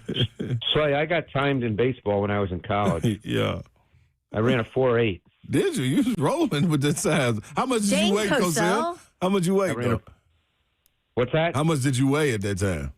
That was my freshman year. I probably weighed like 180, which I do not weigh right now, by the way. Well, you would have blew him off the charts, Cosell, I'm sure. That's right. Wait, was that an actual 40 though? Oh yeah, we got timed in baseball in a 40-yard dash. Okay, in baseball, I like it. I ran a 4.8. Yeah. Look at you, Cosell. Just athlete. Athlete. That's right. That's right. Cosell, any conversations that you have heard about the meetings? How have the meetings gone? Was it anybody that came out kind of wild? I have heard, not a ton, right? But I did hear that Sonny Styles, the Ohio State linebacker, who, by the way, has great tape as well, that he was as good an interview as a lot of people have ever seen. Okay. So, and he's going to be a top 10 pick anyway. But, the thing about this draft is I think some of sort of the unwritten rules about, don't take this position high, don't take that position high, they could fall by the wayside in this given draft. Yeah. Now, that doesn't mean that'll be, a changing of the guard, as it were. But because it's not a quarterback draft, because there's no, Jamar Chase in this draft, a wide receiver, you could see 4 or 5 wide receivers easily taken in the first round who do not have first-round grades. See, that's the way this works. In a normal year, there's probably 15 to 20 players that truly have first-round grades. This year, and I kind of know this from watching tape, but I've also heard it from talking to people, there's a feeling that there's only 10 or 11 players that are probably going to have first-round grades. Wow. But there's 32 first-round draft choices. So once a guy gets drafted, he's a first-round pick. Yep. But the point I'm making is you're going to see, like, people sort of say, never take a running back in the, first round. But you know what? Jeremiah Love, I had a conversation with a GM who basically told me Jeremiah Love's the best player in the draft. So, now he's not going to go number one. Right. But, at some point you got to draft the best players. Yeah. Absolutely. Anybody else that you would tell us to watch out for? I thought that Malachi Lawrence was a good one that we need to throw on our radar. Cosell, you always have at least 2 or 3 men that are great GMs leading up to the draft, not just right now. Yeah, there are some pass rushers in this draft that, again, I don't know how Mike Borgonzi and the staff feel, but I think Cassius Howell from A&M is a really interesting rusher. I think R. Mason Thomas from Oklahoma, has some juice to him. So look, even signing Jermaine Johnson, like I said, I don't think they're done thinking that they need, pass rushers. Because in an ideal world, Robert Saleh would like to rush 4 and play 7 in coverage. So, you just need more pass rushers if you're going to do that. So, we'll see. Look, we know that you can't fix everything in 1 year. We've talked about that. But, so you have to prioritize. And, we don't know as of today, as we speak, how they're going to prioritize. Sounds good, man. Greg Cosell of NFL Films. Greg, we'll let you go, man. Get back to, networking and rubbing elbows up there and stay low, man, so they don't make you run to 40. Got to kiss some more babies, Slay, That is. Yes, sir. Enjoy your time, Cosell. Appreciate you. Thanks, Cosell. All right, guys, thanks. All right, talk to you. See ya. All right. There you go. He is the best film evaluator in the business. You can follow him on Twitter or X, whatever it is now, at Greg Cosell, executive producer, analyst for NFL Matchup, and, of course, NFL Films for, I think he's on 48 years now. Yeah, he's in it. He knows what he's doing. Just say he's in it. It's good stuff. All right, we'll take a quick break and wrap up our 4 o'clock hour coming up after this 3HL 104.5 The Zone.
Welcome back into 3HL right here on 104.5 The Zone. We appreciate you hanging with us. You've heard from Jim Wyatt. You heard from Buck Rising. You've heard from the NFL vet when it comes to breaking down film, Greg Cosell. We have Ramon Foster on the other side of the 5 o'clock hour, so you want to stay tuned. The number, 615-737-1045. We got a lot to discuss. Draft season is upon us. Do you guys out there, how do you feel about measurements and things of that nature? Is that changing your thought process as to who the Titans need to take? Are you higher on others or not? 615-737-1045. Hit us up. Let us know. Babsy, what's up? Yes. Before we jump back into that, also want to get into the NFLPA report cards for every team that was leaked. Of course, it was leaked, you know. Remember, this is the last year we're getting these. This is the last year because there was, you know what? We'll ask Ramon about it because he's an NFLPA guy. So probably a good idea. Yes, so we'll talk to Ramon about that. Before that, though, want to go to Gil on line 1 who wants to talk quarterback. Hey, Gil. Hey, how's it going, y'all? Good. Yeah, I wanted to talk Will Levis. I don't think it's been talked about enough, the Will Levis, Brian Daboll connection. It's like this is a real chance for Will Levis to push Cam Ward, even though we know Brian Daboll's a Cam Ward guy and he's our quarterback. But if Will Levis performs well under Brian Daboll, maybe he could take him with him to his next job, and that's something that he can sell. And it's a fresh start for Will Levis, which we all knew he needed. Everybody underperformed under Callahan. And I just think that Will is going to come in, and either we can get a 4th or 5th round pick if he performs well, or for him, he can move on and, you know, with a good offensive coordinator who's maybe a head coach next year. So are you talking about get a pick for him after preseason games, basically? Yeah, you got to keep him. Y'all think we should keep him? Because every year a quarterback goes down or something happens, and if he performs well, I mean, he can be another Malik Willis. I mean, Will Levis is a fast, young quarterback with a good arm and a good system with change. Maybe he can work with him. So I feel either that or maybe if he just is a good backup, and whenever if it's a short amount of time or a long amount of time with Cam Ward that he needs to come in and show what he can do. He can, you know, move along with Brian Daboll, and he can sell that. I have a young quarterback that knows my offense. That's a free agent next year. Okay, thanks, Gil. Appreciate it, Gil. This is my thought on Will Levis. Yeah. And who knows, but he's not going to push Cam. He's not. Cam is your quarterback. Cam's your starter. He's the number one pick. I mean, that carries for a second. I think that Levis has not a lot of value right now. He's coming off shoulder surgery, coming off injury. My thought is that he's here through camp. He's here through preseason. He plays preseason games, and they try and get something for him. That's my thought. I could see that. If it makes it that far. Correct. I don't even know, like with a new regime coming in, Daboll may have. And listen, Will Levis doesn't want to be here either. Right. And I totally get that. Yeah, exactly. He would want a new start too. He wants somewhere to go get a chance because he's not going to get it over Cam. No. Period. So that's my thought. Yeah, Dennis' relationship was built with Daboll where he's coming from. So you never know who you could look up and Jameis could be here. You know what I'm saying? Like you never know. Babsy Hart would smile. I would love that. Ear. I know. And I know a lot of people are going to bring up that Saleh and Berganzi were both asked about Levis this week. They both said, yeah, you know, he's been in the building. He's been working, like finally got a chance to talk with him. Like there's a role for him on this team in 2026. But as Ramon Foster from Ramon and Will, weekday morning, 6 to 10, points out in the chat, he'd be worried if Saleh's talking you up because of how quickly they talked up Sweat and then boom, traded him within a couple days. And he gone. Yes. So, they're not, I mean, you're not going to be able to get anything from talking season here, this kind of talking season. Let's hit this NFLPA report card real quick. Specifically, the Tennessee Titans. Here's one thing I'll say. There are no Fs on it from players. So what this is players basically grade everything from treatment of families to home game field, food, dining, nutrition, locker room, training staff, weight room, strength coaches, position coaches, OCDC, head coach, travel, GM, and team ownership. Okay, so those are all your categories. I'm sorry. I take it back. There is an F. There is an F, but I just ignore it because it's going to change. And that's home game field is an F- for the Titans. But guess what? They're already fixing that. That's so you just got to, you just gotta make it another season, and then that will be fixed. That's why I ignored it. Yeah. Do you think it doesn't matter? Do you think that is like the actual field? Because we've heard a lot of the guys, especially Cam Ward, talk about they don't like playing on that turf. I don't know, and I don't care because it's about to change. Yeah, and they're going to turf in the new stadium, aren't they? Yeah. Yeah, but whatever they're playing on is isn't that what they're practicing on over at?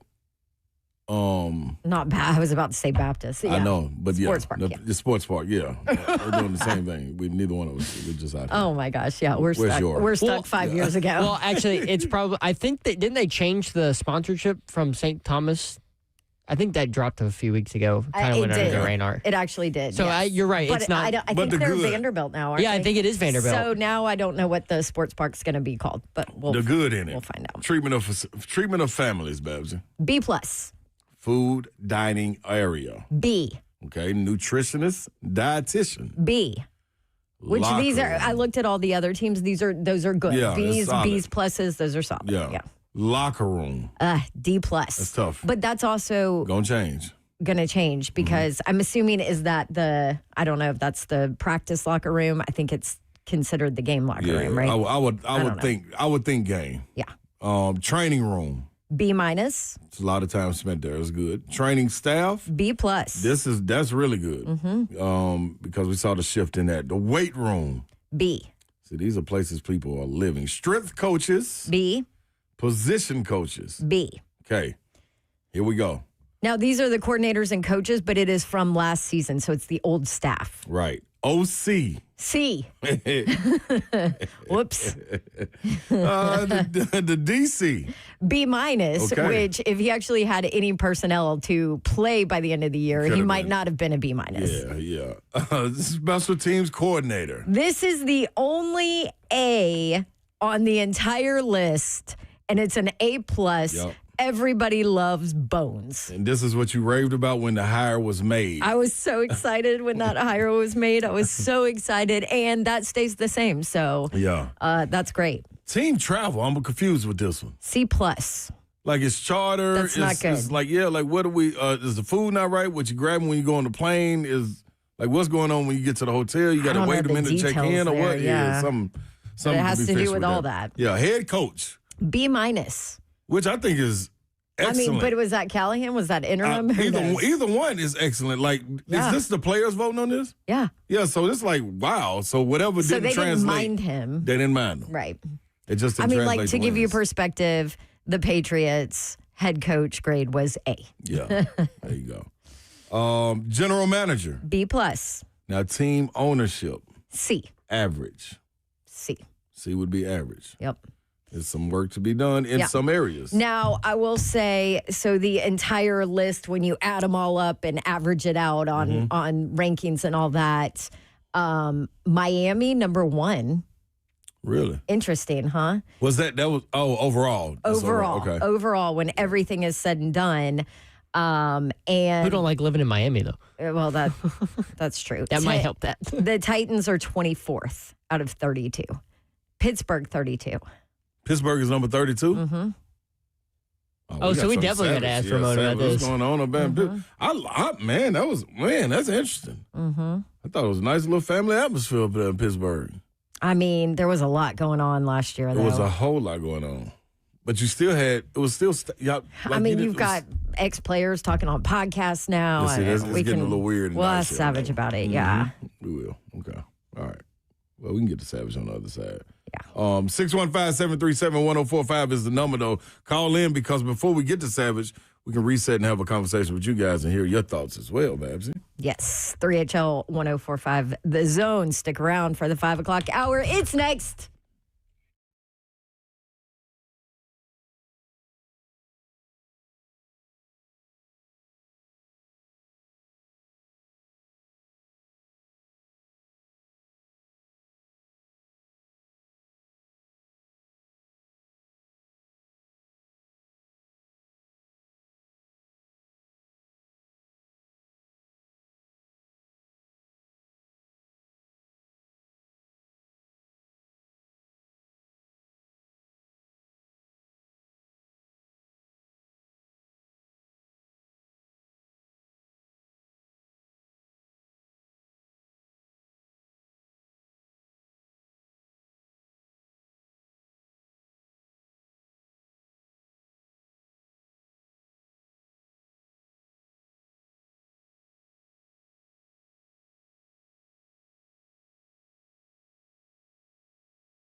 Good afternoon. It's 5:01. Just Bonanno live from the 104.5 The Zone Circus Sports at the Make Kentucky Down Studios. Big news of the day for the Tennessee Titans as the team plans to send nose tackle T'Vondre Sweat up to the New York Jets in exchange for defensive end Jermaine Johnson II, who played under Sir Robert Saleh when Saleh was the head coach in New York. That is a rare player-for-player trade. The NFL Combine currently going on in Indianapolis as on-field drills began today. Looking at some of the results, Texas Tech edge David Bailey Jr. leading the way in the 40-yard dash with a 4.5 flat official time. Looking over at the vertical, George Gumbs Jr. leads all edge players with a 41-inch jump. And over at the broad, Danny Dennis Sutton leads the way with a 10-11 broad jump, the edge rusher out of Penn State. Tonight, the Lady Vols will face off against one of the top-ranked teams in the country, LSU. It's going to be a tough one for the Lady Vols as that game tips off right now. For your foundation repair, whatever needs, you need to visit USSTN.com. Breaking news at once on your home for the Titans and Vols. This is 104.5 The Zone.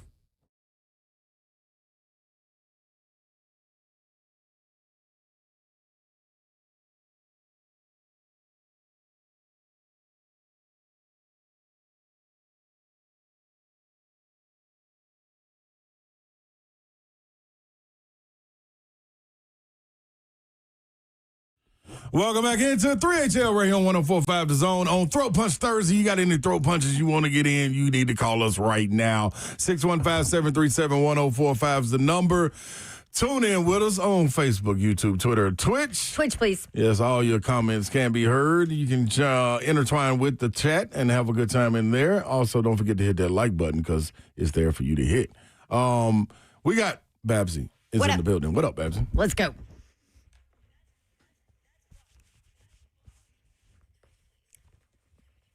The amount of dog hair I have on my sweater right now is bunk. Good Lord. Anybody else's dog shedding with the change in temp here? All the time. There's white fur over everything dark colored in my closet. Yep, that's how I am. See? Little man just got a shave. Which one? Palmer. The little mini Aussie. Mm-hmm. And most people don't shave or haircut their Aussies. Really? Yeah, but I was like, I think he's really fat. Yeah? And so I usually shave him in the summer. And I was like, I'm about to shave him just to see if he's fat. Yeah. If we got to put him on a diet. And he is way less fat than I thought he was. Just a lot of hair. Just a lot of hair. Yep. Mm-hmm. Little Bushy Palmer. Yeah. It's not anymore. He let you shave him? No. Oh, I was going to say. I dropped him off somewhere. I was going to say, Babs, you are all in. Oh, yeah. No. Are you kidding me? That little energetic psycho would never let me do it. He's Ron Slay, and I'm he's in the building. I'm in the building.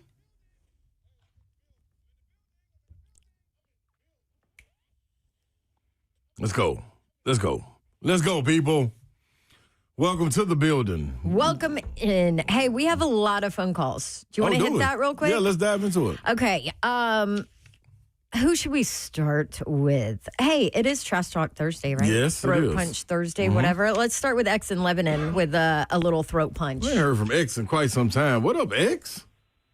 What's up, man? Y'all be taking too long when I get on work. I got to hang up. How y'all doing? What up, dog? How are you? I got two. Oh, man, I'm blessed. I got two things that I want to trash talk. Number one is Slay. What I do? Because you got me in trouble. On Valentine's Day, you said go to a Moment, Salon, Peace, whatever. Yep. And I did that. And I didn't know it was going to be that good. It's so good. I was just trying to be nice to the lady. She won't leave me alone. I'll be like, okay, Slay, now. I tried to do right, tried to, be sweet and lovey-dovey. Now I can't get rid of her. And then my number two is Vandy I can't fans. get rid of her. You want to stay in the moment's peace. She's like, dude, Yeah. he's It's buying like me the a Vandy Moment's fans. Peace salon and day spa gift cards. Yeah, watch out. I ain't going anywhere. Oh, that is great, Oh, X. yeah, I'm done.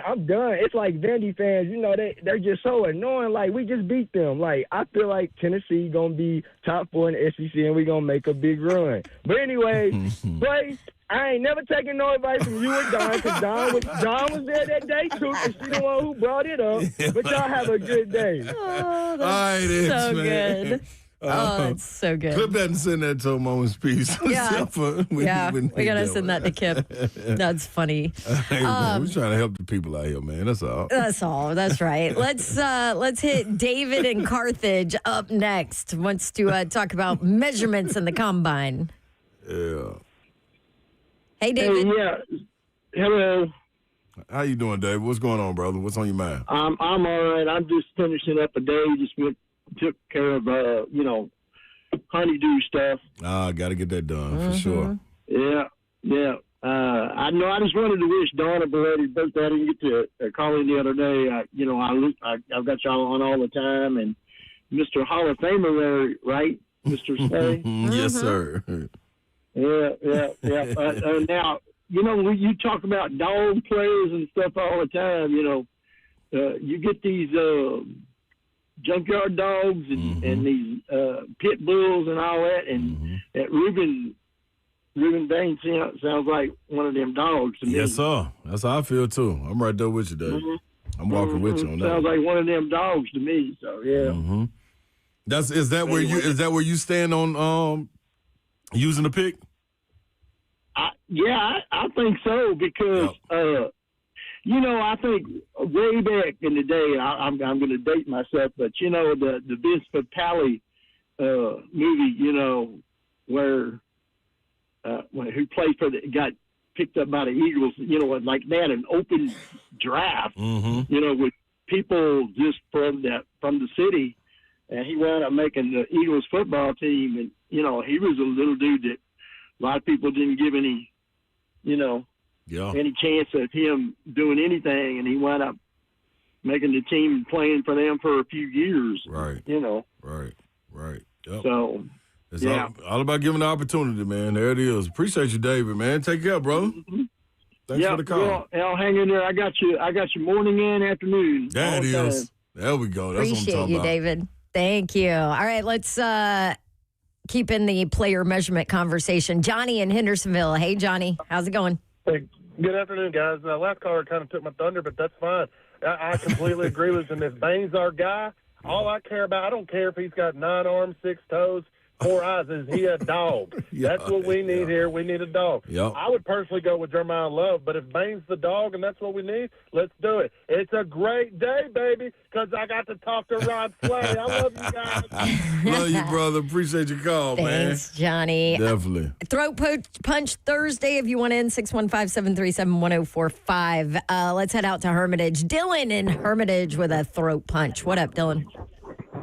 Hey, so Slay, I'm not trying to insult you in your sport by any means, but I will say this, that I think watching the Olympics, we've proven that hockey is the toughest, baddest men on all playing surface.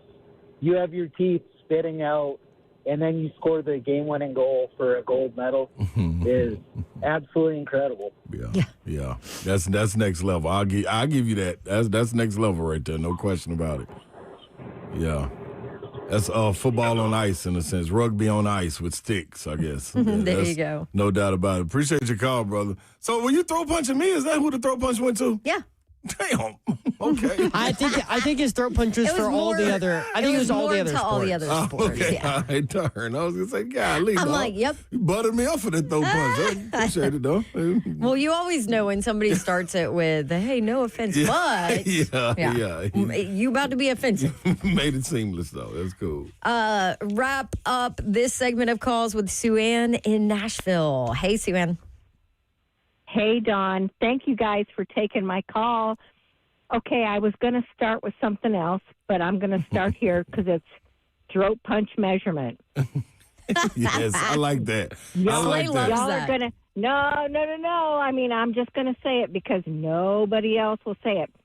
Will Levis, does it get bigger than throat punch measurement than with what his, his sex tape? Huh. So Okay. I'm just saying, will a man who's going to put that out there in the universe be willing to be a backup quarterback to Cam Ward. I'm thinking, no. Thank you, Sue-Ann.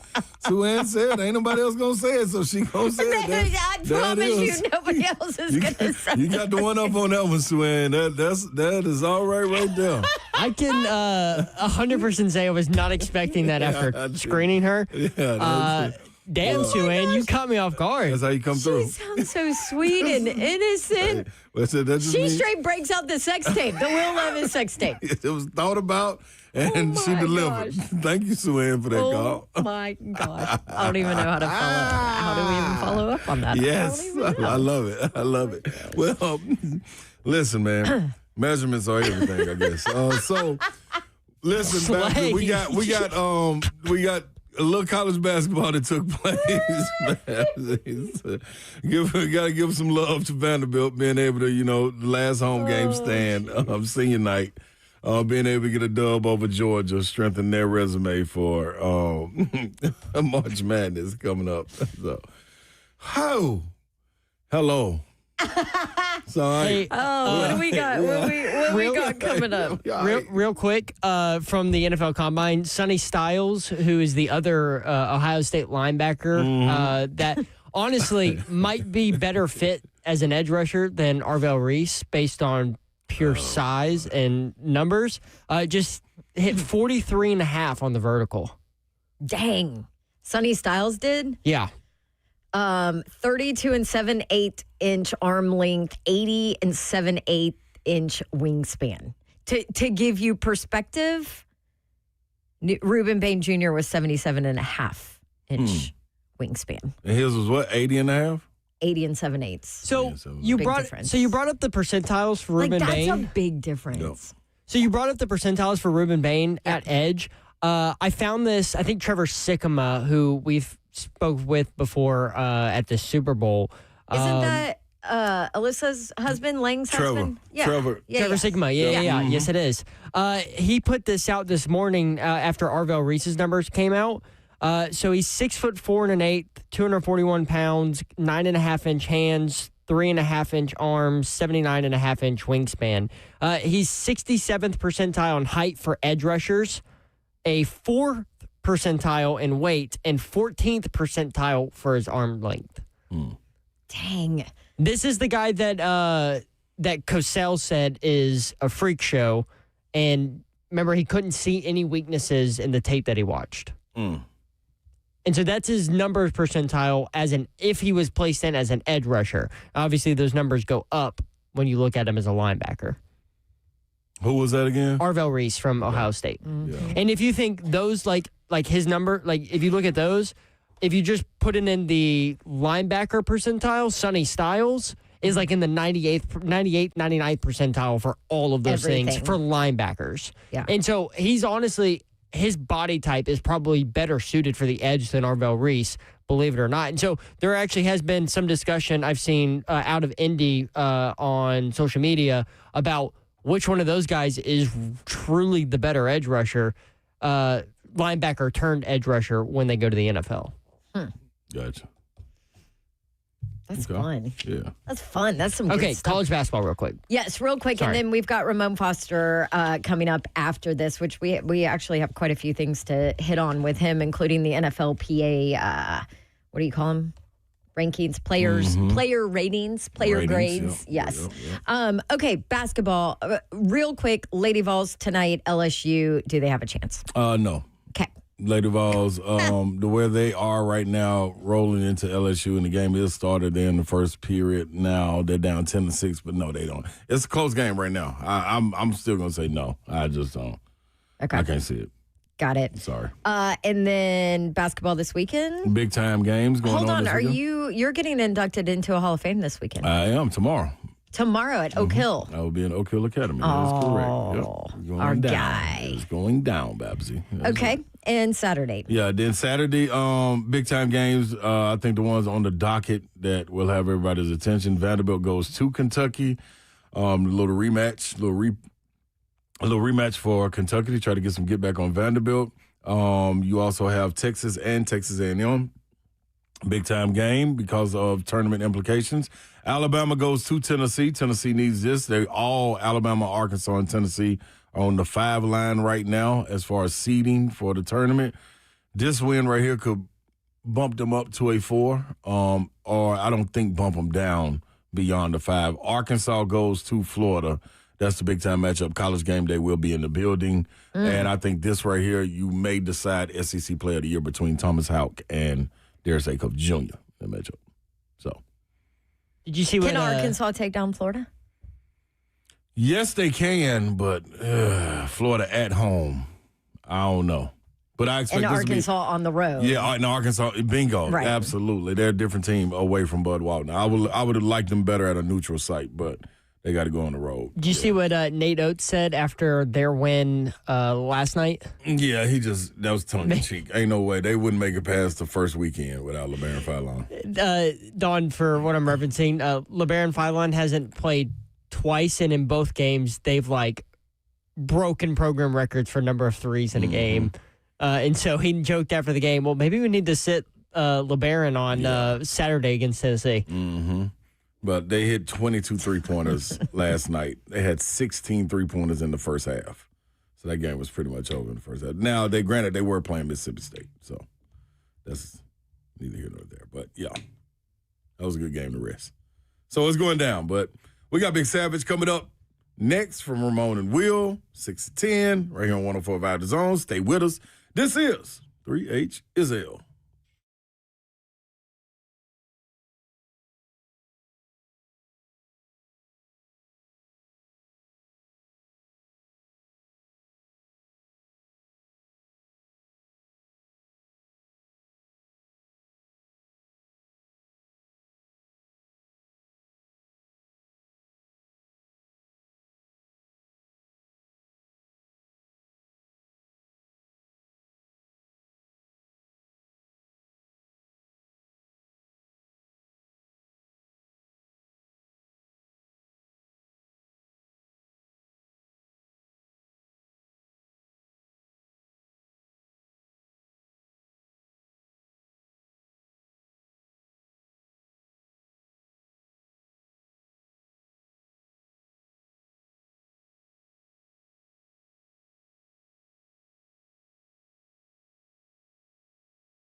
that real quick. Welcome back in to 3HL right here on 104.5 The Zone. You're locked and loaded with me, Big Slay, and Babsy, and Zephyr behind the glass. Earl. We'll be back tomorrow, holding us down. But right now, we're joined by Big Savage, Ramon Foster from Ramon and Will, 6 to 10 in the morning. What up, Savage? What you coming in just chuckling for, man? What's up? Are you nice to Zeph now? Man, that's my guy. My guy back now. I don't know why he was acting like that, man, the last couple of weeks. We back now. We talked for like 7-8 minutes, man, while you guys were over there on break and stuff, man. Zeph know we locked in, but I know his name and he know my name. He came out here playing just calling us the morning show, Babs. You feel me? No. I hated to do him like that. Oh, you're nuts. Coming on with the right energy, Savage. That's all you doing. Yeah, I got the right. That's all that is, Breland. He ain't forgive me off tweet or nothing this week. Listen, your boy Bowling this morning was dropping the worst dad jokes ever. Oh my! He's like a 50-year-old in a kid's body. In a 28-year-old body. Yes, he say it. Yes, and that's the thing too. I've been telling Will, like, you ain't even a dad yet. Like, you gotta get your skin in the game, man. You're not even a husband yet. Mm-hmm. No, he ain't even got a pet yet. Like that. What are we talking about? That's right. He ain't even a dog dad, man. But hey, I mess with it. That's all right. Yeah.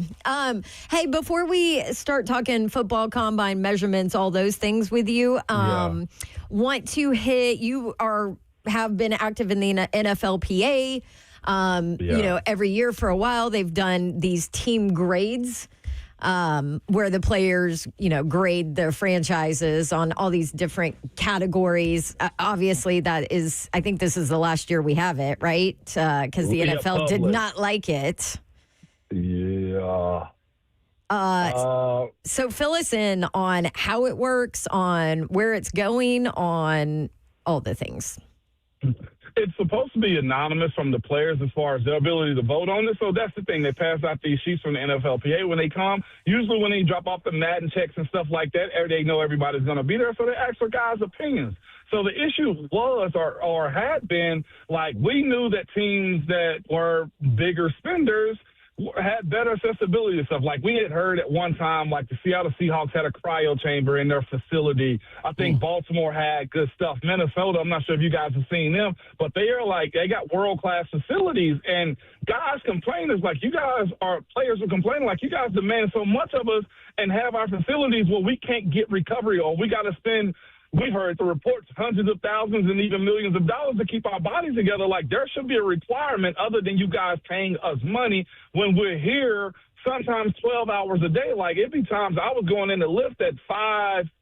I was there at 5:45 or 5:15 and wasn't leaving until like 6:30. So where am I also supposed to get treatment? That's how it started. And players, the more cameras started getting involved and the more the league evolved, they had like the family areas and stuff like that. And it was, some teams had them, some teams didn't. And it got to a point to where they started doing those surveys to see how every player's amenities were that were a part of the buildings that they were practicing in and out of. And they realized it's not equal. Some teams believe in, hey, we pay you, go take care of yourself. And they want us to sell the league and be a part of it. But it was problematic to guys' production when you looked at, I'll be honest with you, and I heard it, I hadn't read the article just yet, but Pittsburgh is dead last at 32.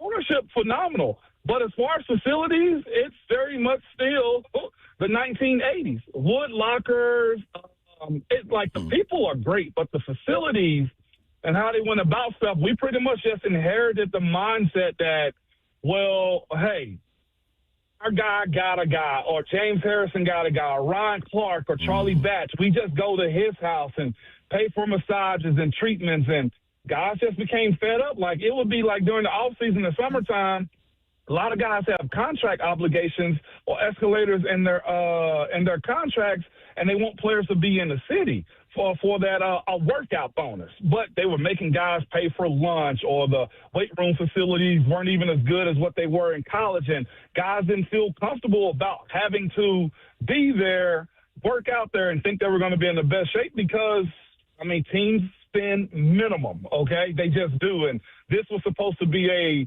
the ability to get a baseline for what every team should be spending. And I think a lot of teams have made improvements. I've seen Pittsburgh. You can see them add lights here, change out the carpet and stuff like that. But a lot of teams still got like wooden lockers and no real way to air out your practice gear and stuff. Wow.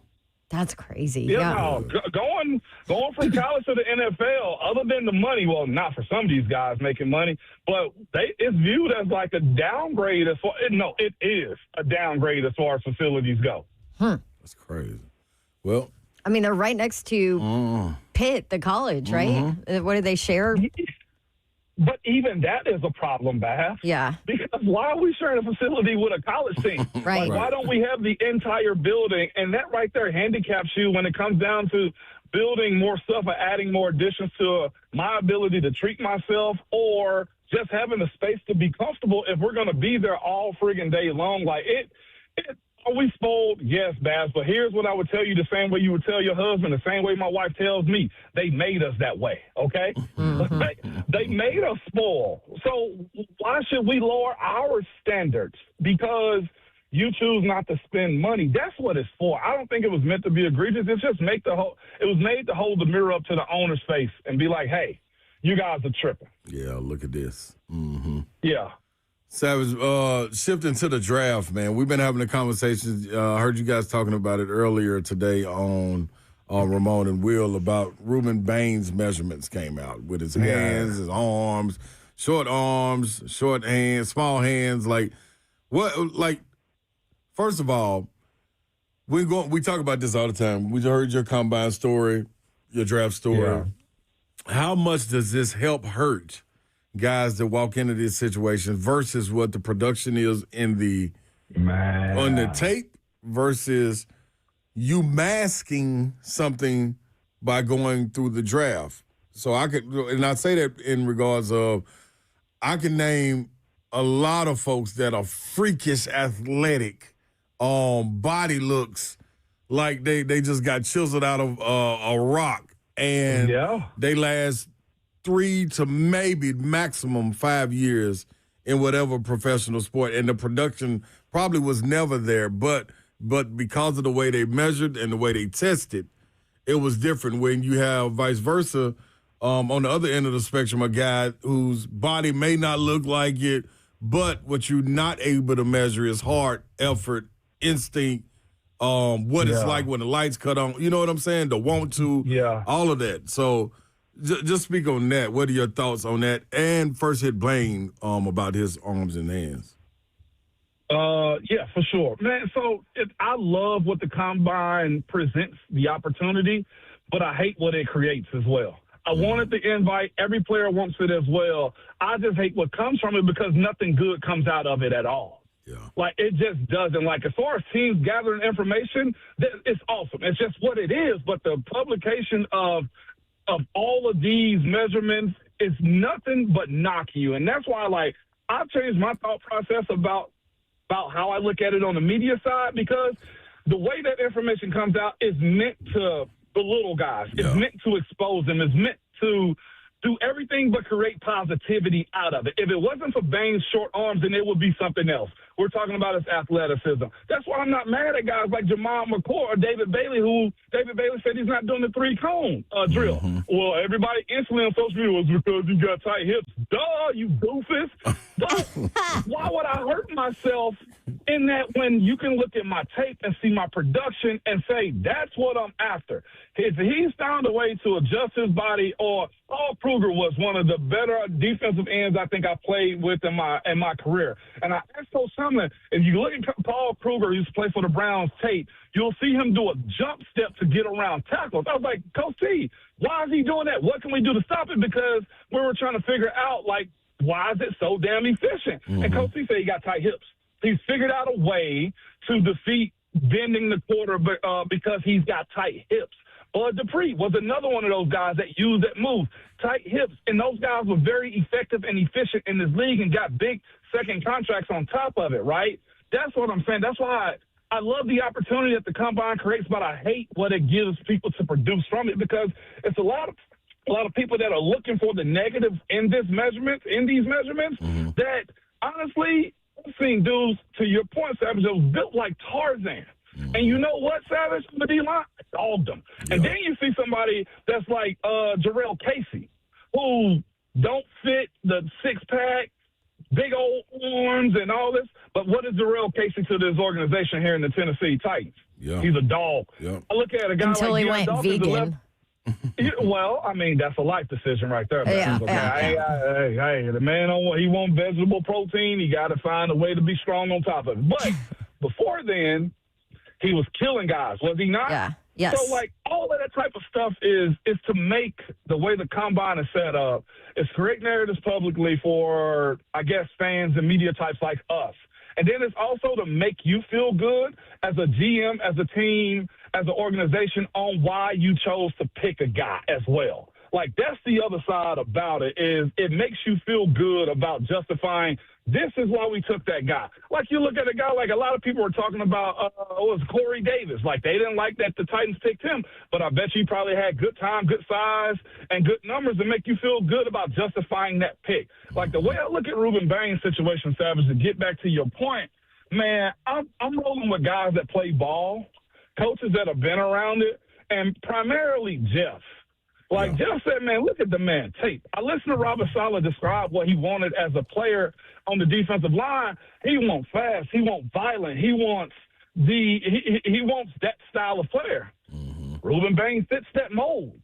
You know what I'm saying? Yeah. So what's the issue with the arms when I watch his tape, Savage and Babs and listeners? I see somebody that's adjusted to his inability to not have God-given long arms, okay? Savage, it's the same way as I look at myself. Like I had the worst, in my personal opinion, like combine experience. Mm-hmm. And I don't hate it because of that, but I look at that and say, I know I'm better than what these numbers will show in the end. And you know what? 11 years later, it proved that as far as my trajectory into the NFL. Like, they got certain numbers, like offensive line supposed to have these long arms, run this 40 times if you're a tackle. If you're a guard, you run this. If you're a center, you're supposed to look like this. It's justification to make you sleep well at night so your ass don't get fired as a GM. That's what it's for. And it's to drum up a lot of other, like, tell me something good that's come out of this, I guess, combine world. Yeah. Right? Yeah. There's always a knock. Like, I'm looking at Arvell Reese. You're telling me he got 9-inch hands, so he got baby hands too? Yeah. You know, like, and then you have Cam Ward last year that did nothing but throw the football. No 40.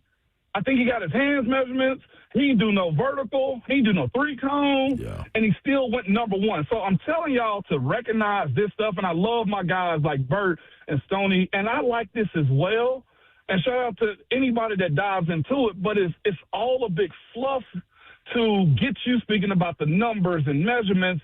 And I've seen numerous dudes come through those doors that are freaking phenomenal as far as numbers, and they can't sniff the field.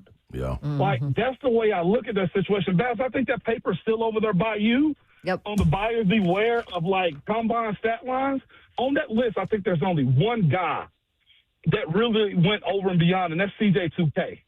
Like, as far as the top draft picks for, like, speed. Like, so fastest 40-yard dashes. Yeah. Yeah, because, 40-yard. I mean, you've got Maxwell Hairston. Yeah.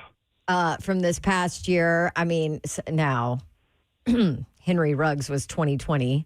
Yeah. So that's a tough one to evaluate there. But John Ross, we've talked numerous times about that, the 4.22, and that never translated. Keith Marshall. Exactly. Who else? Jacoby Ford, Josh Robinson, J.J. Nelson. Yeah. It doesn't equate to anything. Like, we overthink this. I think I've told this story before about our former GM with the Steelers, Kevin Colbert. He told the story about how everybody missed on Tom Brady. Everybody looked at his body. Everybody looked at he wasn't the best athlete. Everybody looked at all the things. And Kev said this to us. Kevin Colbert said this to us. He said, so after we saw Tom Brady was going to be the guy, he said, I got all of my scouts together, and we sat together as a group. And he said, we watched every single one of his plays and tape. He said, and you know what we did? we recognize we didn't watch the tape. All the passes that Tom Brady was making, he did in college. All the quirkiness that he had in his game, he made it in college. So that's why I say this respectfully to the people that listen to me. I know they hate the Steelers, but that's why in that era, like Kevin Colbert was able to find those gems like Antonio Brown, Emmanuel Sanders, Mike Wallace, myself as an undrafted, James Harrison as an undrafted, or just guys that Steve McClendon that was an undrafted guy that came out and became a world beater and a Super Bowl champion with the Tampa Bay Buccaneers that played 12, 13 years as an undrafted. It's because at some point you got to look at the doggone tape, and I hate that we make this underwear gymnastics and it's supposed to be law. Like, is it a great measuring stick? Yes. Yeah. Do I like seeing a dude that's 240 run a 4.3? Abso-friggin-lutely. Or a big boy that's 330 pounds running a 5 flat or a 4.9? Absolutely. But he better be able to play. Did you went to the combine? Yes, I did. Okay. Take the surprise at your boys, Babs. Yeah, I was that dude. Stop playing. What was your 40? My 40 was a 5.5, 5.6. Okay, that's pretty good. It wasn't great. No, it wasn't great at all, Babs. But but you're a big guy. I caught a nosebleed beforehand, and then what's crazy, and that's why I stopped stressing about my pathway. When it was time for me to do my pro day at UT, I ended up catching the flu. I had like 103 fever. So I couldn't redeem myself. Yeah. So that was the worst process that I'd ever been a part of as far as the biggest, job interview in my life. And that's why I've always been the guy like, show me the tape. Yeah. Can this man ball? I know he looked like a friggin' raindrop, okay? But can he ball? You know what I'm saying? Like, that's the way I look at dudes. Like, I've seen some of the flabbiest bodies ever that were friggin' super athletes. I would ask you guys this, and I'm not picking on this guy, but it's one of those supposed to have been generational guys. But would you call what's his name from South Carolina career generational, the edge player? The one that had the freakish play. Jadeveon Clowney. The Davion,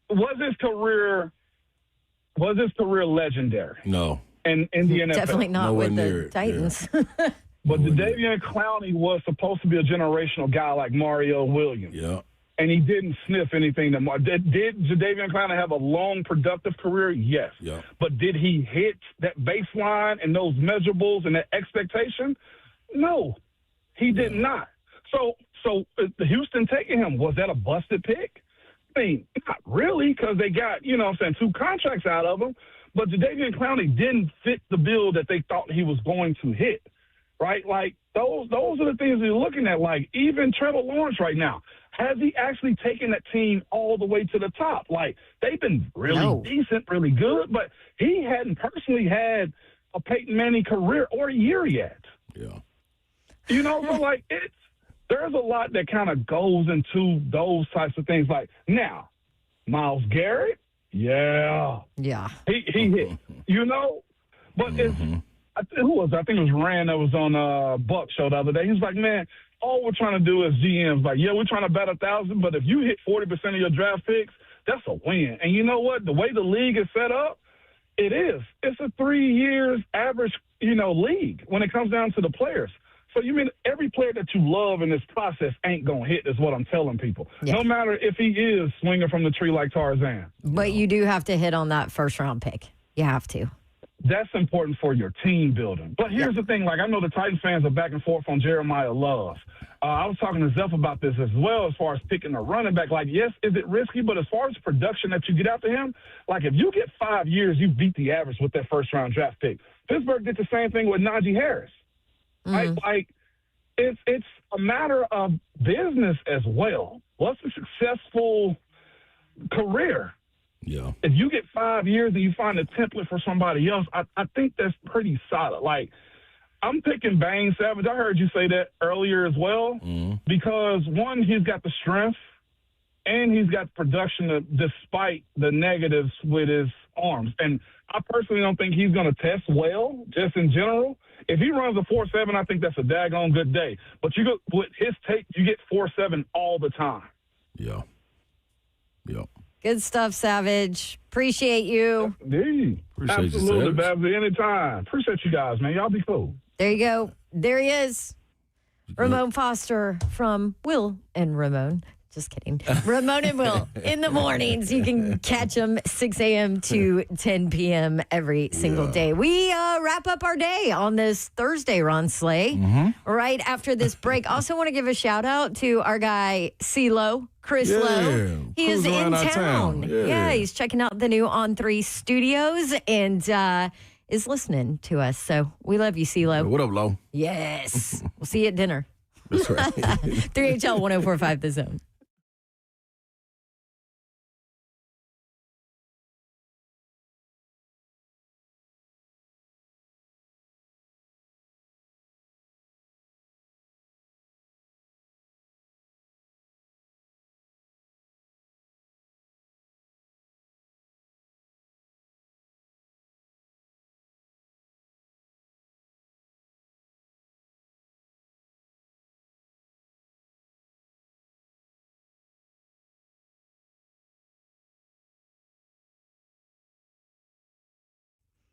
All right, I want to tell you about medical house calls because here is the deal.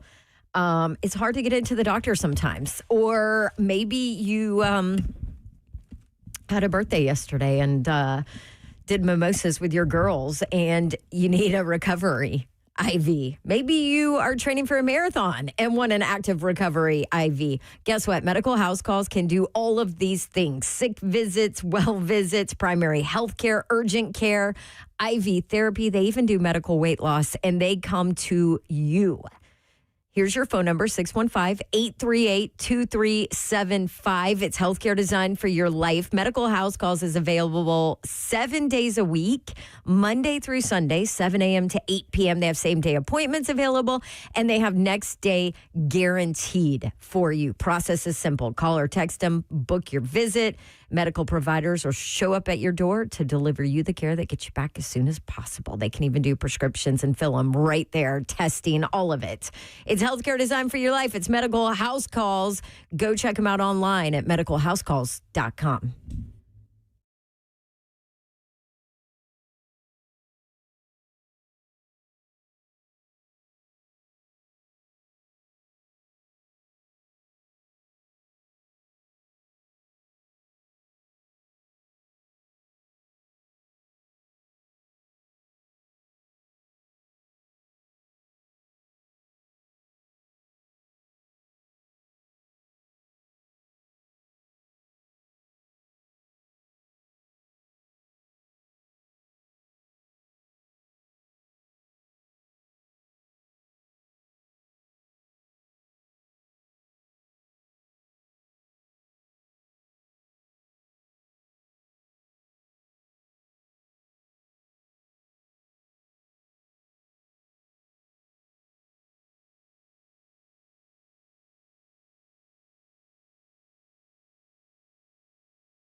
All right, good people. Welcome back into 3HL right here on 104.5 The Zone. We appreciate y'all hanging with us on this cool Thursday. Look, throw punches throughout and good conversations.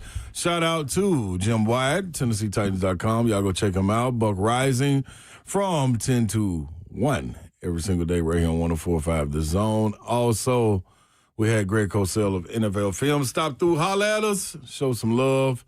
You can always check him out. He's everywhere, especially during this gap right here. You can't miss him. Also give some love to Big Savage coming through and hollering at us. From Ramon and Will, 6 to 10, every single morning on 104.5 The Zone. So tune in tomorrow to get a little bit of him and Will Lee. I don't know if Savage is in tomorrow. I think Savage got a shout out to Savage. I forgot to ask him about it. It's 40. What is it? 40 under 40 or something? Oh, that's right. He is What? at UT. I didn't see this. So he is off tomorrow. I heard him and Will this morning on Ramon and Will, weekdays, 6 to 10. Yeah, sneak that in on us right there. I didn't see it. What is it? So, He was on the 40 under 40 list? Yeah. For what, University of For Tennessee? the University of Tennessee, yep. Look at Savage. Little Savage thing doing something, man. I see my boy. Just shining. Yor will be back tomorrow. Hold us down. Slay will be gone. I will be out. Because another shout out, you will be inducted into the Oak Hill Academy Hall of Fame. That is correct, baby. There's some pretty talented people in that Hall of Fame, Slay. Couple names in there, baby. Who you joining? I am joining the likes of Brandon Jennings, if you guys remember him, Steven Jackson, Jerry Stackhouse, Steve Blake.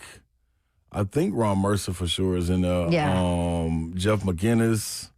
I think Will Avery is in there from Duke. But it's a couple. I think Nolan Smith may be in there. Shout out to Nolan. It's pretty impressive list. I think this is the third class, if I'm not mistaken, going in. So fortunate. Didn't even take you that long to get in. Yeah, get me on in there, man. Get me on in there. Measurements didn't show right though. So just saying. That's all right. What, 15 years overseas? We're all right. Yeah, we cool. We cool. Quick score update. Lady Vols going to halftime versus number 6 LSU, down 43-42. So you telling me it's a chance? I mean, this is the closest game. This is the closest game they've played in the last couple of weeks. So, all right, we'll see if they can hold it through 4. Well, hold your water, Zephyr. Oh, trust me, this should be a win. They should end the game now and just take it. Just walk off. Gonna get to the plane. Take the 1 point loss. By the way, I don't keep the bingo card because Mayor does that, but I will bring this one up because Daryl in the borough brought it up when Ramon Foster was talking about measurements at the combine and said, Susan will call you out on measurements, Ramon. Don't make her call back in. If you missed it, no. Susan was talking about Will Levis and his sex tape and measurements at the combine. Yeah. There you go. I'll throw one on from Stoney Keeley from Cover 2 today, where he said it was like sticking a Pringles can down my throat. Well, hello. Hey, there you go. Yep. Here's another one. This is where we roll on Thursday. Throw punches, y'all. Oh, Throat Punch Thursday is wrapped up. This is 3HL, as Mayor always tells us. It is organized chaos. Yes. And we appreciate you. I don't even know what he said. I mean, we appreciate you. We don't take that for granted. we don't take you for granted. We don't take you for granted. We don't take that lightly. None of that lightly. We hope we put a smile on your face today. Yes. And something else. Good night. God bless. See ya. Wouldn't want to be you unless you were getting a shout out to all the people out there with short arms and small hands. And Sue Ann.